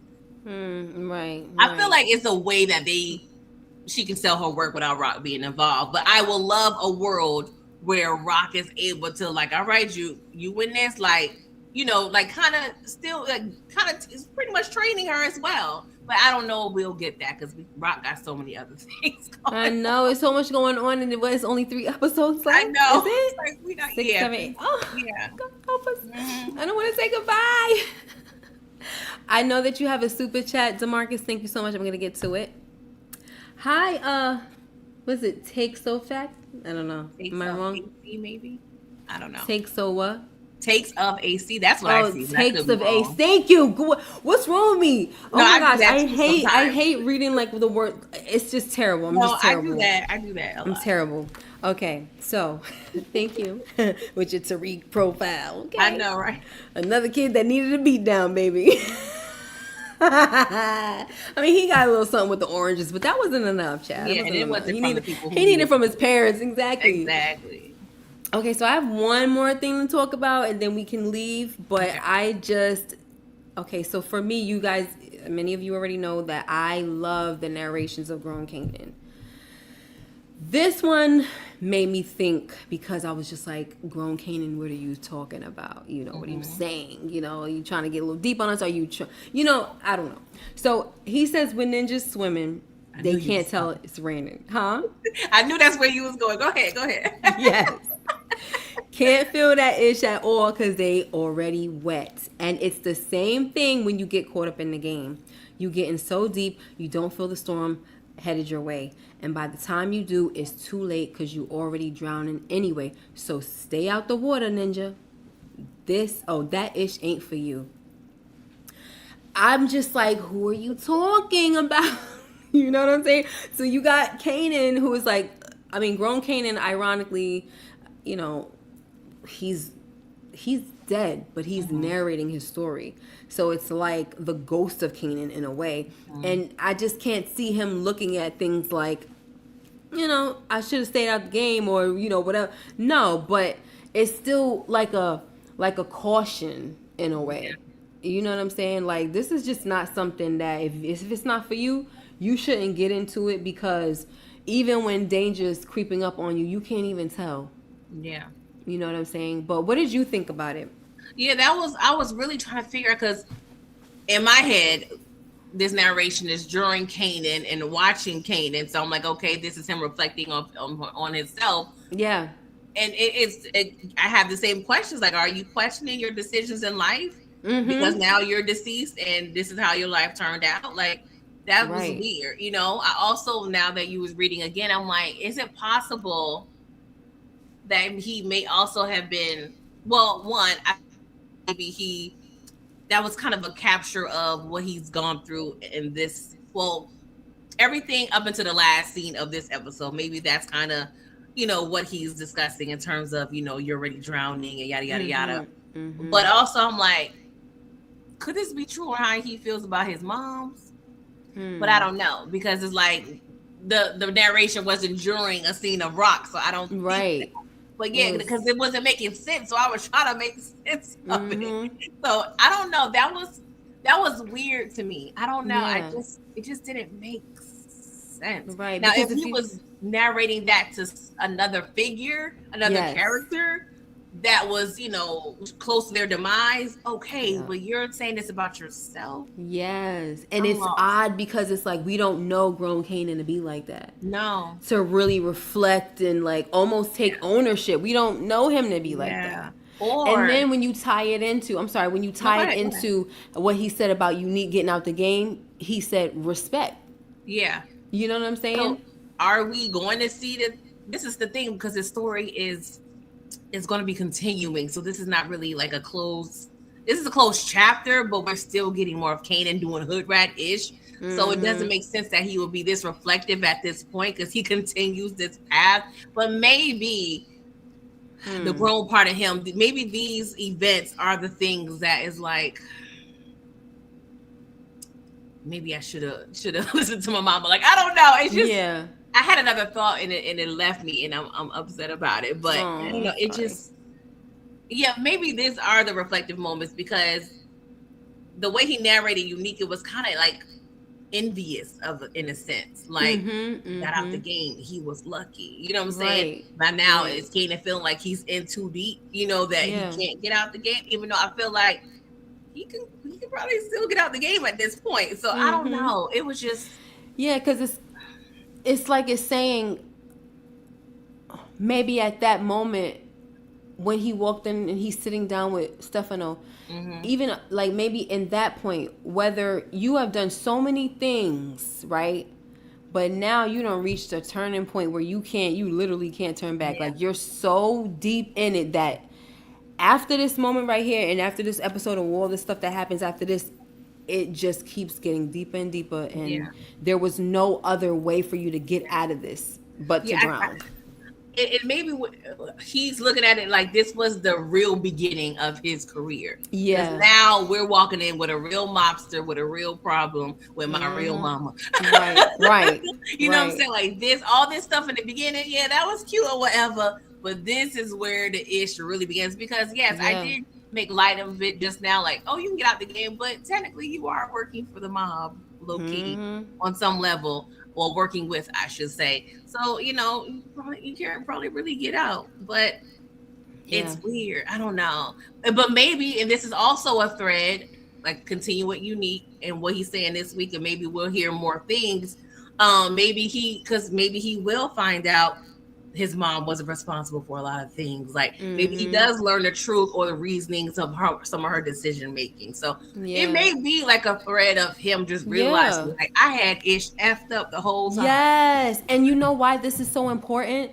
Because this is it. Like, we're not going to most likely hear any more grown Kanan's narrations. I don't see why it would make sense in in Origins. I don't see why that would make sense. But never know. Never know. Yeah, I didn't put no thought into that. You're right. Yeah. So for them to tie it up like that, that's beautiful. Yeah. It really is. It's beautiful because, like, if you're not gonna do anything, at least you could freaking do some self-reflection and take some accountability as you're looking at things. You're literally basically telling the story, and now you're looking at it like, oh shoot. You know, you start telling the story and realize you probably in like, oh wow, I don't know if I had needed to do that. You know what I'm saying? So, but that was a real, when I listened to that, because y'all always know I'm paying attention to it. I'm always listening to what he's saying. And that's why that night when he deleted Lulu, I was pissed off at his narration, because he was like, I don't regret nothing in life. And I said, really? I was very pissed off about that. Oh gosh. So take it easy. For me, I seriously wonder how Juke responds to Marvin telling her that Kanan killed Lou. Surely she won't just let Kanan go after Marvin now. Surely? Never know. She's probably gonna harbor some type of feelings, I would think. I'm interested in that too. What you think? Yeah, I was just gonna ask you, how do you think this? And the problem is, this is one of the few things where I'm like, oh, this is a prequel, so we kind of know that they end up still being cool on some level, so that kind of ruins it. But I'm just wondering, I do feel like the way Juke is, she's gonna want some answers. She's gonna need Kanan. She has the answer. She's gonna want to understand Kanan. How do we get what happened? Yeah, because the way it was told to Marvin, the way it was told to Juke, like, Kanan murdered your uncle, and from the first thought, you would think it's on some, he went after him. It was a great, it was technically a horrible accident. Yeah. But when you hear that, you want beef, because you already know what type of time he's been on this whole year. So I wonder if they're going to have that conversation, or if she able to put herself in the same space as Kanan to even care or even want to know. Because he's the way he was acting when she was telling him about Famous, like he didn't care. So she probably think like he on this type of time. He don't care about nothing. He didn't care about his best friend. He didn't care about his uncle. So she may have a mindset, but of course, on some level, she becomes understanding and saves his life. Yeah. 25 years later. So I don't know. Whatever. Yeah. I don't know. Joaquin went out like Lobos did, foreshadowing Ghost death, like Joaquin foreshadowed Bree's death. Thank you, DeMarcus, for the super chat. Let me see what else. We got, you told Harpo to beat me.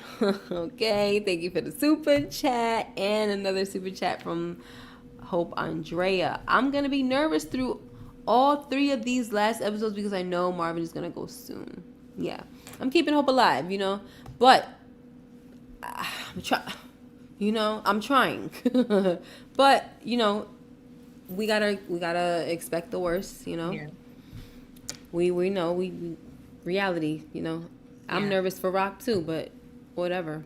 Yeah.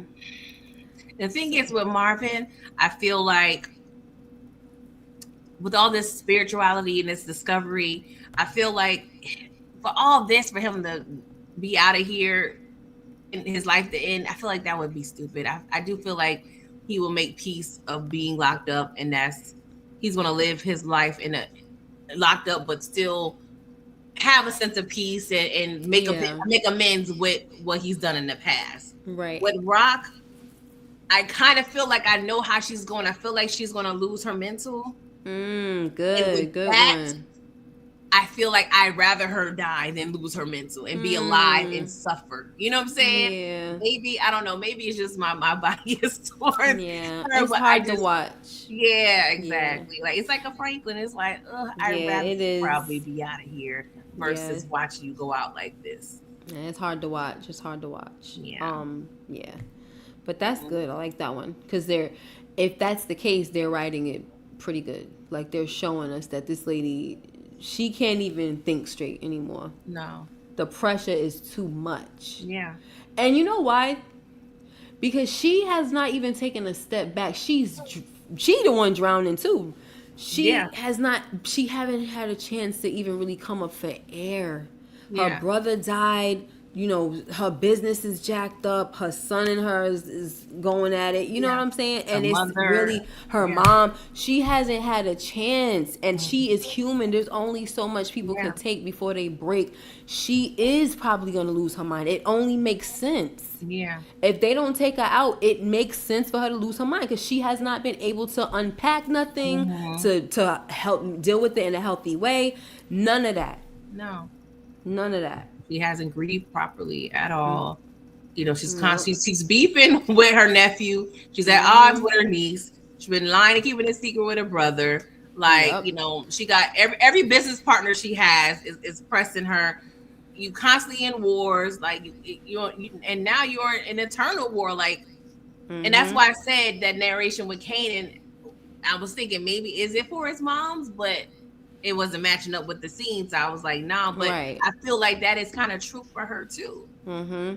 And I feel Yeah. like, you know, it's like this three strikes you're out rule. Like we saw her business, it was on the blocks. Then she did the little, you know, the Baisley thing. Then Yes. she did the Chinese restaurant thing. And at that point, she should have left the game, but she tried it again with this Yeah. falsy thing. I think you should have just left well enough alone and Mm-hmm. left out the game when you should have.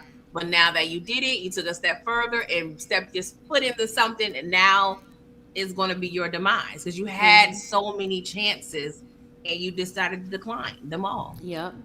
Or I mean, And not decline them all, but I feel like she had a way out. She was out the game, and right. she went back in, and now it's going to be to her detriment. Yes. And you know, in the original Power, a lot of people like to talk about how when he first came on the scene, Kanan, he's telling Tommy and Ghost that he had to stop and see his mom, and who knows, he could have went to see her for real, and in a nursing home. Yeah. You know what I'm saying? Because she has dementia, she don't know him, this and that. You know what I'm saying? Like, Yeah. he probably did. Yeah. They could write it like that. Yeah, they left it so open to where it could be a grave, it could be a prison, it could be a mental facility. He could have been lying, like it could have been so many things. But I feel like Right. Ghost is so on his due diligence. Exactly. He still would have would know what's known. going. Like, Yeah, your he mom, would have didn't your known. mom Like, die? Or we already heard what happened to your yeah, family. You know what I'm saying? exactly. So for her to be dead and then him to say that, Yeah. they got to make sure they make that make sense. Because But it's not no, going to make sense. yeah, but I was thinking when you say see her, he could mean the cemetery. Right. Yeah. So that's what I'm saying. Like, I don't know. That's what because I think he used the word visit. I just don't know. think It's people semantics, say that when they're visiting a loved one in a cemetery. They say they literally say gravesite most of the time. Well, I mean, I've had people say I'm going to go see or visit. I've seen different variations on because I feel like it's also, you know, geographical and also, you know, just culturally, like different places say it differently. Yeah. So I've seen it like, you know, my mom, she's like, well, I'm going to see grandma today. You know what I'm saying? Or I'm going to visit. True. Like, so it's That's all true. semantics. That's the thing. So they can play with it They any can. type of way That to is make true. it fit, though. Yeah, that's true. They can. Let me see. Very true. Very true. There was something that I wanted to say because Kelly Renee brought up a good point that I was going to say, that if you, to piggyback off of what you were saying about Marvin just being at peace and changing his life, sitting well with whatever, I think what she's saying, becoming an evangelist, I feel like I could see that because he's really been asking a lot of questions. He's been sitting with the pastor. He's even taken a liking to the whole Bat Mitzvah thing with Flossie, and he's interested in all of that. Like, he's taking like a huge interest in religion and beliefs. So I could see him going to jail and becoming religious. No, I've mentioned that too. I could see him, like, you know, with the kufi on him, like, my brother, let me talk. Talking to his cellmate. Do you think that in Origins he would, like, they would have a like moment where Juke probably goes visit him and you know, it's giving her advice, or even Kanan? I can see that. And I don't see Kanan seeing Marvin. Yeah, that's what I'm saying. I don't know. Can't even see nobody right now. And sorry, Jarita, y'all ain't going on that date because he is man down right now. Yes. Oh my gosh. Like, I see that's the way they're talking about the religion thing. I feel like he's going. That's what I'm saying. I feel like he's going to make peace of, you know, getting locked up because he's done so much bad. But the thing he may get locked up for was something he actually did that was good. I feel like he will be okay with that. Right. And now that he's discovering things, and he even told Flossie, like, oh, she was like, well, you're taking a lot of interest. He's like, well, I just like to see people when they believe in something. So I definitely could see him just talking to the YNs of the prison. Exactly. Sure. For real. Let me see. At Dr. K, this is why this season I'd rather Stefano go than Snaps and Pops. I I mean, want all of them to go.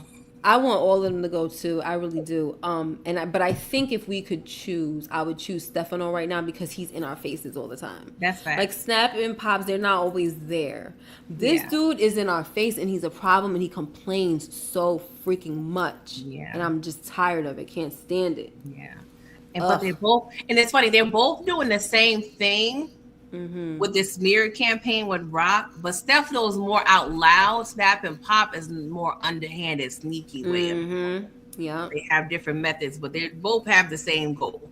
Yeah, exactly. DeMarcus says, wait, I hope not. What are you, DeMarcus? I believe that Tremont will eliminate Rock. She left him alive as a loose end. Huge mistake. Tremont will eliminate Rock like the Silent Assassin did. I hate that idea. Like, I really do. I honestly have to, I confess, I did have that theory a season or whenever it happened, because I feel like you don't beat someone that bad. Yeah, and then they don't come back. And you know how we did the whole Omar thing. People underestimated Trayvon. That's why I was thinking with the whole Kennard thing. I don't like it at all. I hate it. But I did pose that as I could see something like that happening. But don't do it, writers. No, please don't. No, don't do it. Just don't do it, because like just don't do it, because I feel like who cares? Like who cares? Exactly. It's just not. Just don't do it. I believe in the reality of that idea. Yeah. So let me just say that I believe in the reality of that idea, but because of the fact that he's not even like he's not even here, and he was corny from the gate and all that. Like I just who cares? Just get out of here. You know what I mean? Like let him go and be a little punk like he was, and just that's it. Now I understand sometimes, yes, you got to be careful who you underestimate, because they could come back. I understand that, but I just think that's stupid to me. I don't like the idea. It's whack. Yeah. It's kind of like the same idea of me thinking of and hoping so bad that Breeze and Kanan didn't delete Unique. Like it's just the undeserving. It's like two punks taking out somebody like that. I don't like that. You know what I mean? I don't like that at all. I agree. One gangster to another, I'm fine with. Yeah. Not no little punk. That's why I hate the fact that Tariq did. First of all, Tariq, it was more so that was his son. You know what I'm saying? First, but then like that. You little ninja. Yeah, but that's why it just shows don't sleep on nobody. Exactly. You got people out here really be sleeping on folks. And I'm like, that's a stupid way to think. Exactly. So, any last comments? Rating of the episode, anything? Not me. I mean, I rated this a 10 out of 10. Unfortunately, it's because of the violence at the end. That took it over. I mean, Raising Kanan always do a good job for the most part. Of course, episode 1 is always going to make me salty on some level. But I don't have any true notes per se for this episode. I didn't like the whole Jorge thing, but I'm going to just let it go. Of hood rat friends being hood rat friends, but but yeah, I really enjoyed it. I'm just nervous. Yeah. And I think that's another thing that kind of I explained to my members, that last scene kind of, because it was a last scene, it made me nervous too. So it's like, all right, I already don't like the pounding. I don't like that. And then on top of that, it made me nervous because remember when he was going to the door, he had his blicky. And I know he put it down somewhere, right?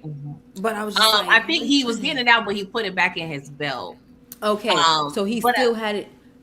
But at one point, when he got up, I thought he was grabbing for it. That's what I thought too, off the little nightstand thingy, right? Not nightstand, but the little table.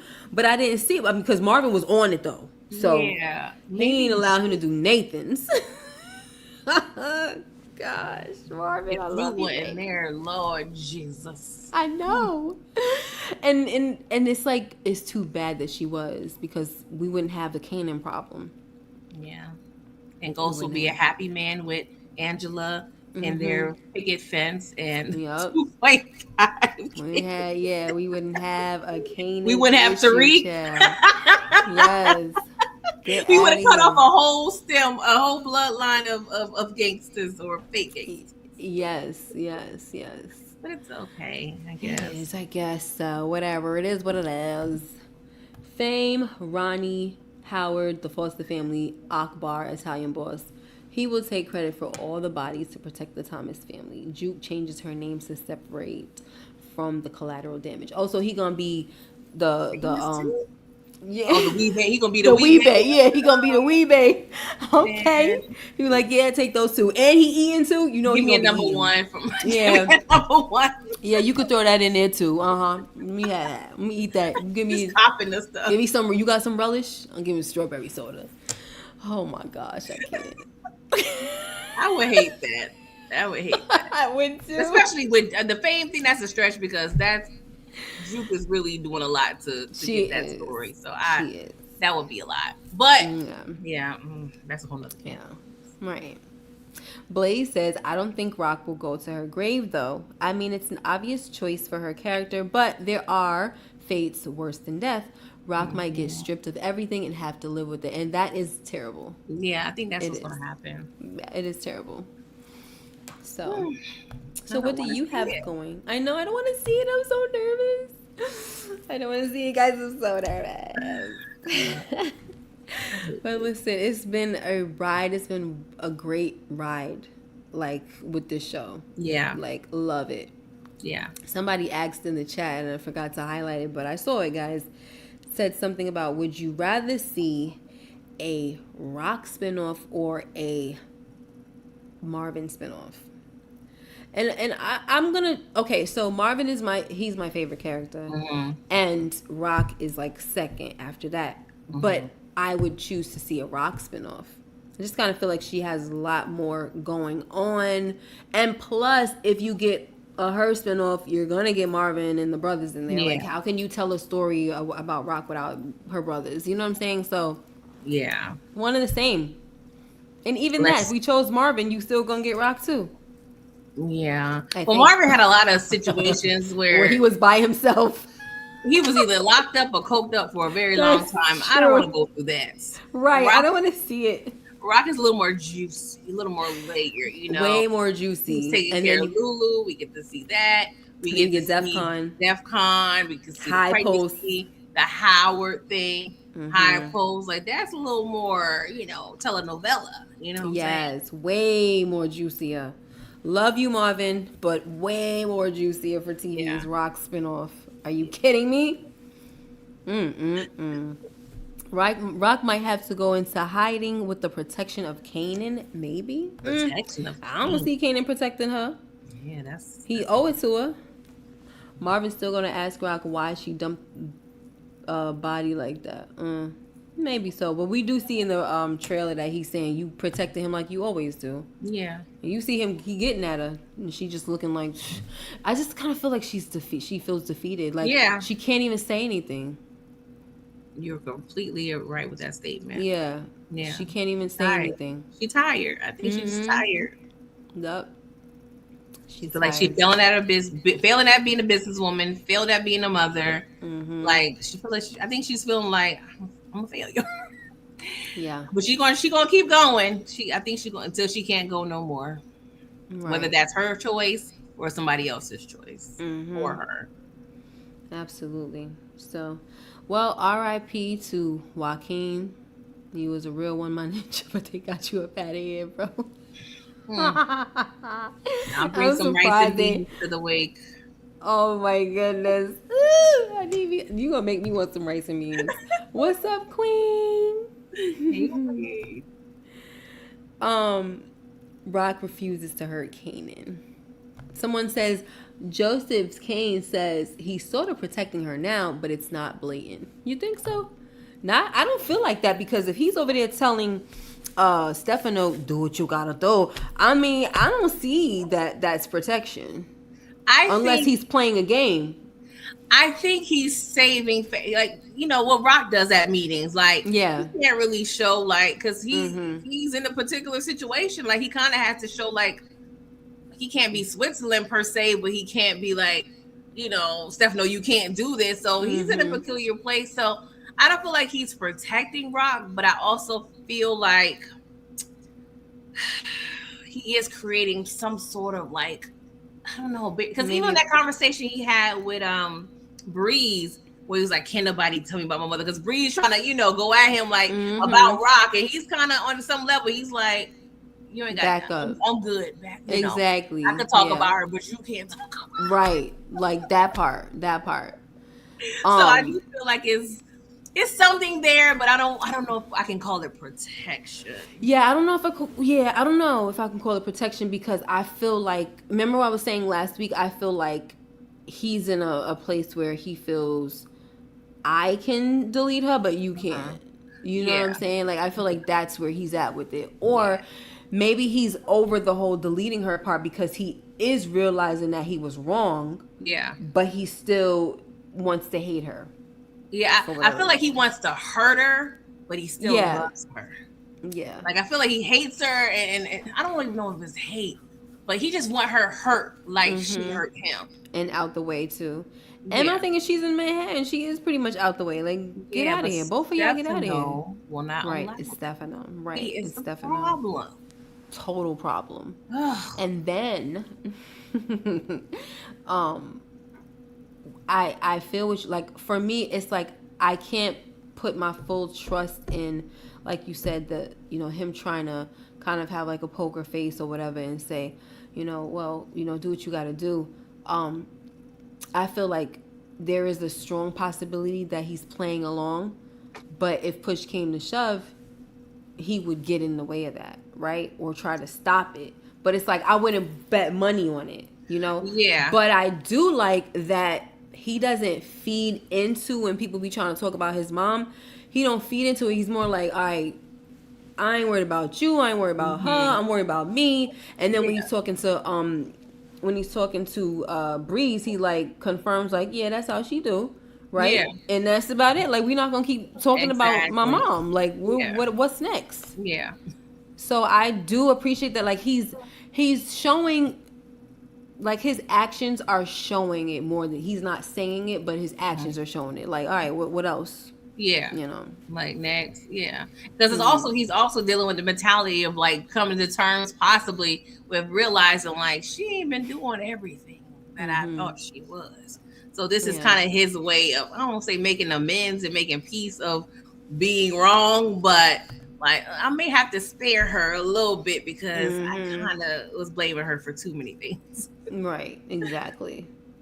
So Voice of Reason says Kanan's real problem with Rock is with her taking out Howard. That's absolutely. That definitely. Like if there's anything that he wants to hold on to, that's what he's gonna hold on to. Yeah, and lying about who his father is. Yeah, definitely gonna hold on to that. And the fact is, he and people was basically trying to say stuff when I early on when I was saying that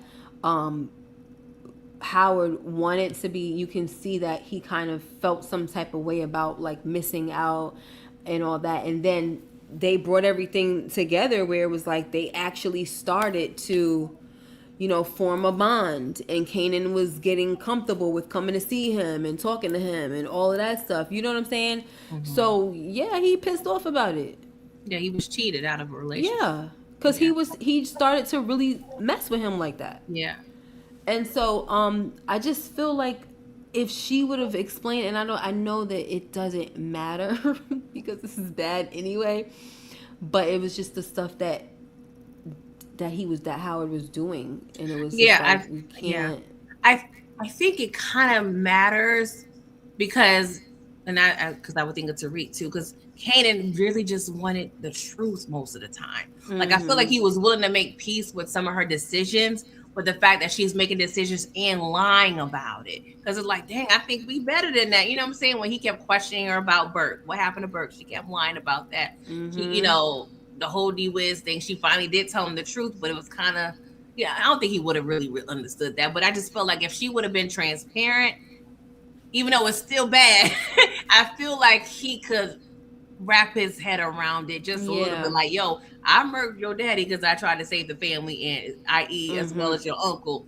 He still would have been upset and pissed off, but he can now understand, especially being fully immersed in this game and understanding how things work, I feel like he can understand the psychology of that a little bit, but Yeah, it wouldn't that's completely make it up. No. that's what I was hoping, but it's like, dang, yo, it's almost like you still didn't explain to him like it deserves a conversation. You just freaking blew his Exactly. daggone head off right in front of him. Yeah. And granted though, they were not seeing eye to eye. Kanan was acting like the ops, like Hmm. you know he was doing the Kanan thing. Yeah. So we really don't have time to talk about this, but we still need to have a conversation because Yeah. while you were out there playing my enemy or doing whatever you was doing, this is what the heck I was dealing with, and Yeah. at the same time trying to get you back over this little fake Yeah. ransom thing you done came up with. Yeah. And I hate bringing up goals, but there's just so many parallels because most of the time he kept Tasha and Tommy out of the dark all the time. And that's what Mm-hmm. Rock does. She keeps Kanan and Marvin is always at a need to know basis, what she feels they need to know. Right. But Right. it always bites them in the in the Right. behind, you know, Exactly. concealing this information. Yeah, because people start doing stupid things just because they were in the dark, or they make Exactly. unnecessary decisions. Like it's just Because you ridiculous. think you know what's best for everybody. Mm-hmm. Thank you, Demarcus, for the super chat. He said, "Would y'all be upset if Rock talks to Pastor Evans too?" I mean, what? Why would I? I don't know, Demarcus. Sometimes, Yeah. baby, I don't understand your questions. I think, What would be wrong if she did talk to him? I think honestly, now that you're saying that, she needs to talk to somebody. yeah. So you're right. Now that I'm thinking about it, yeah, good question. Because at first I didn't really understand it. But you said, would we be upset if Rock talks to Pastor Evans too? What would be upsetting about it? Rock, I'm sorry, Marvin is doing it and ain't nobody mad about it. Yeah. It's not like he's telling any, it's not like he's snitching or nothing like that. No. Mm-mm. Rock can simply go there and talk about Lulu's death, talk about her mother's death, like get some stuff off her chest. Yeah. Like you don't have So to there's say nothing. everything, but getting at Yeah, least some things out. right. So there's nothing to be upset about. I Yeah. think that's the part that kind of threw me off with the question, the Yeah. upset part. She need that. Yeah. Because I mean, even Marvin, he has so many outlets at this point. She is not utilizing any outlets. Mm-mm. He has Flossie he's kind of talking to about things. I mean, not too much, but a little bit. You got the pastor. Mm-hmm. I'm missing somebody else, I thought. But yeah, a juke, you know what I'm saying? Like he's able to get things out and be vulnerable. And I'm not saying she has people to do so. I mean, I feel like she could be vulnerable to Marvin, but she's not Mm-mm. allowing herself that vulnerability. Yeah, she's still playing the hard stuff. It's too, sweetie. It's over. Yeah. You might as well hang it up Get it and out. bring them walls down, girl. Bring them Yeah. walls down. Yeah. This is a freaking school of war. I don't even understand, but baby, the war looks like it's lost. Yeah. You gotta hang it up. Yeah. Yeah. Hang Mm. it all the way the heck up. Get I off the wonder if stage. this was. Sorry, go ahead. I was gonna say this line that I like from this movie called Jumpin' Jack Flash. Get off the stage before you get carried off. Mm. Yeah, That's I like that one. I, Sorry, go ahead. do you think her lack of vulnerability, especially to Marvin, is her feeling like because we got the lines blurred, business and personal. Like I'm your sister, but I'm also kind of your boss, Loki. Um, Mm-hmm. do you see them as business partners, or do you see her as the boss? Because I kind of had a debate about that in my chat before. Right now, I see them more like business partners Hmm. than before. Okay. Okay. Because she's still not letting, it's like she's being forced to let him in now. Yeah. So that's why it's making it look like it's like she's trying to still keep that boss employee or whatever Hmm. boss worker thing, but it's not working because right now, like Marvin said, we all we got. Exactly. So Yeah. we Great can't play point. this game no more. Now we literally need to be like, this is a family business. I'm your big brother. You're my Mhm. sister. Yes, when you say certain things, that's cool. But if it needs to be questions, I'ma question you. Like Yeah. right now, that's not it's just Yeah. not. It's not gonna be the same dynamic like it used to be. Correct. Yeah, because I always saw her as the boss in terms of the hierarchy, but you are right. It has shifted. But Mm-hmm. I also feel like thinking maybe her lack of vulnerability, especially with Marvin, is because she probably feels like as the boss, I can't really be vulnerable because I am. She's on some level. She's always on business, and it's Yeah. hard to get her down to that personal level. Like even the most vulnerable I feel like she's been with Marvin is when he was like, "I'm the big brother. I'll protect you," and she was like, "You're right." That's probably the most I've seen her like, be receptive of Yeah. anything in terms of her relationship with Marvin at this point. Yeah. She needs to understand the power in those words. Because if she don't lean on him, she's gonna go crazy, like you said. I mean, that's what I'm looking. If we want to go that route, she's gonna lose her mind, and she's gonna keep, being ineffective. Yeah. Like you have to forget about you, the boss. You have to be the little sister right now and lean on your brother. Like he said, I'm your big brother. I'm gonna protect you. This and that. You gotta let him do it. Yeah. You gotta let him do it, and be vulnerable, because he's being vulnerable to you. Exactly. Let's go, because you need that right now. That's all you got. That's all you got. You ain't got nothing, girl. Yeah, you ain't got nothing on else. some Whitney Houston time. I have nothing. Yes. Like, girl, I don't know.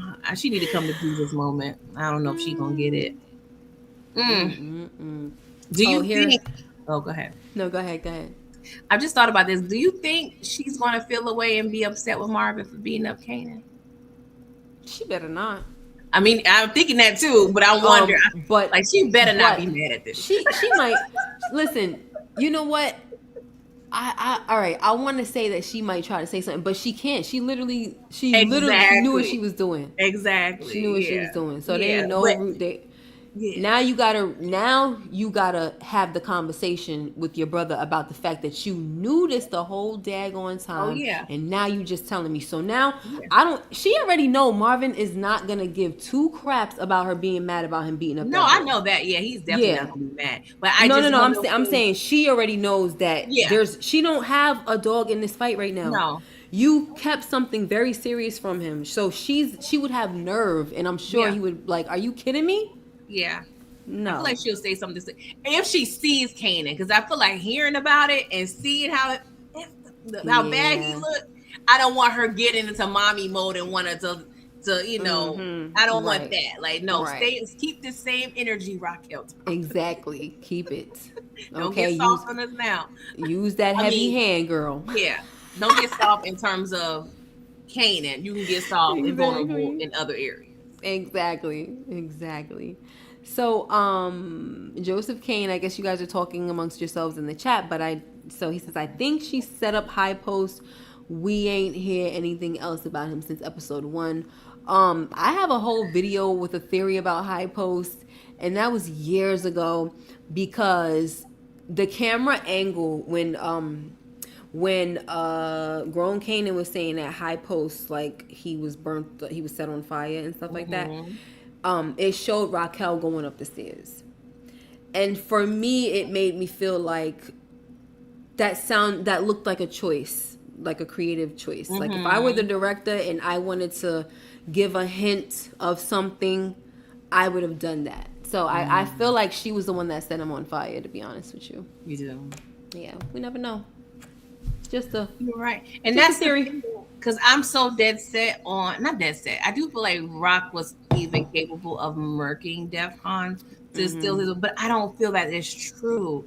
So it's like, in that narration, I meant High Post. I know. I was getting there. But I'm saying, what if High Post was another thing that maybe somebody like Snap and Pop put out in the universe to, further this narrative of Rock. So that's what I'm thinking. Yeah, because they said he got set on fire for talking or something, or for telling. And it was like, telling what? Because they didn't necessarily say that it was snitching. I mean, telling and snitching thing, but it was the way he presented it. It was more like, because that's why I did the theory, because it was more like you could have just been talking business to somebody, and Rock didn't like that. Okay. Like I forgot I went through a whole. I know you went. You probably went through. You know how when I used to get my theory bag back in the day. Yeah. You was analytical. Okay, it's been a while, but I don't remember the verbiage, but from my memory, I was thinking he got burnt up because he was snitching. Because that would make sense. Like snitching is a horrible thing. Of You have a course. horrible death. But I don't know. I just always felt like is that because it seems like Kanan, his grown Kanan, is going through is like a rumor that was never really confirmed. Like it was word on the Yeah. street. Right. Because everybody was talking about the whole DEF CON thing. You know, Pernessa mentioned that when she came over to her house. Like, you know, that's the rumor mill. So it's like, who is likely incredible to be saying these things? Nap and Pop. And they've been having beef with Rock since forever. So I don't know if I can believe it. Not saying Rock ain't capable. I just don't know if I can really believe it. Right. Stupid beef. Stupid. All right, y'all. I gotta get ready to react to House of the Dragon. And I think it started at 10. Maybe it started at 9. I really don't know. But I gotta do that and then get my behind into my bed. Okay. It was amazing. I mean, I kind of have this feeling that, you know, these next few lives, it's always gonna be freaking 2 hours long. Because it's so much to talk. I mean, it's worth because we only got 8 episodes and it's the last season. Like we have to hash all these things out. We do. Because it's dwindling down, guys. Okay, we don't know what's next. So yeah, I don't know. But anyway, folks, thank you guys so much for being here. Pretty Girl Loves Trap Content. Thank you again. You're always such a gracious co-host. I love you. And what do you have going on for your channel? Oh, well, I went live earlier today discussing Raising Kanan. So please check that out, you guys. I had a good time. I haven't done a Sunday live in forever. So it was, you know, it was fun. So I may keep that going, you know, schedule permitted. Yes. But yeah, I can't wait. And we do have a break. So no Raising Kanan this upcoming. Oh, no? No. There's a week's break. I don't be on it, child. But listen, that's good because, you know, maybe because of that, I will finally go live for the Shy Guys. I don't know. We will see. I don't know. We'll see. Okay? Because I got other things to do on my other channel that I'm trying to grow. You guys are amazing. Thank you, DeMarcus, Joseph Kane, D. Traverso, I think. I'm sorry, you know, I tried to get it last week. Michi Music. Cute name if I said it right. Voice of Reason. Trying to go Blaze McCroy, my dude. You know, sometimes I'll be waiting for you to, you know, send me a little paper. You know, you have papers that are overdue, Blaze. Okay. Kelly Renee, my girl, buy some candles. We have Ugly A Ninja TV. Like, what an amazing name. Probably handsome as heck. Hope Andre HFG. I said Andre. I'm sorry, Andrea. Who else? Let me see. I believe J Mac was in the building. Dexter Cumberbatch. You know, all those beautiful people. CJ Harrison. He's not here anymore. He left. You guys are great. Brills was in the house. Thank you, Brills. You guys are amazing. If we don't see... Oh, me and Pretty Girl. Should we say it? No, we're not going to say it. Somebody mess around and do it, girl. Me and Pretty Girl got something in the works, honey. We're going to do a throwback movie. We're going to analyze that movie, honey. Yeah. And Honey Bunny. We're going to have some fun analyzing it. We'll wait. Yeah. We shall wait. Yes. Girl, Philly girl. Hey, boo. Good night. All right. Thank you guys so much. Make sure you like, comment, and subscribe. If you haven't already, hit that notification bell so you know when we upload more videos like this one. See you in the next video. Okay, Blaze, listen, you keep telling me. You about to fail. Right? See you guys. Bye.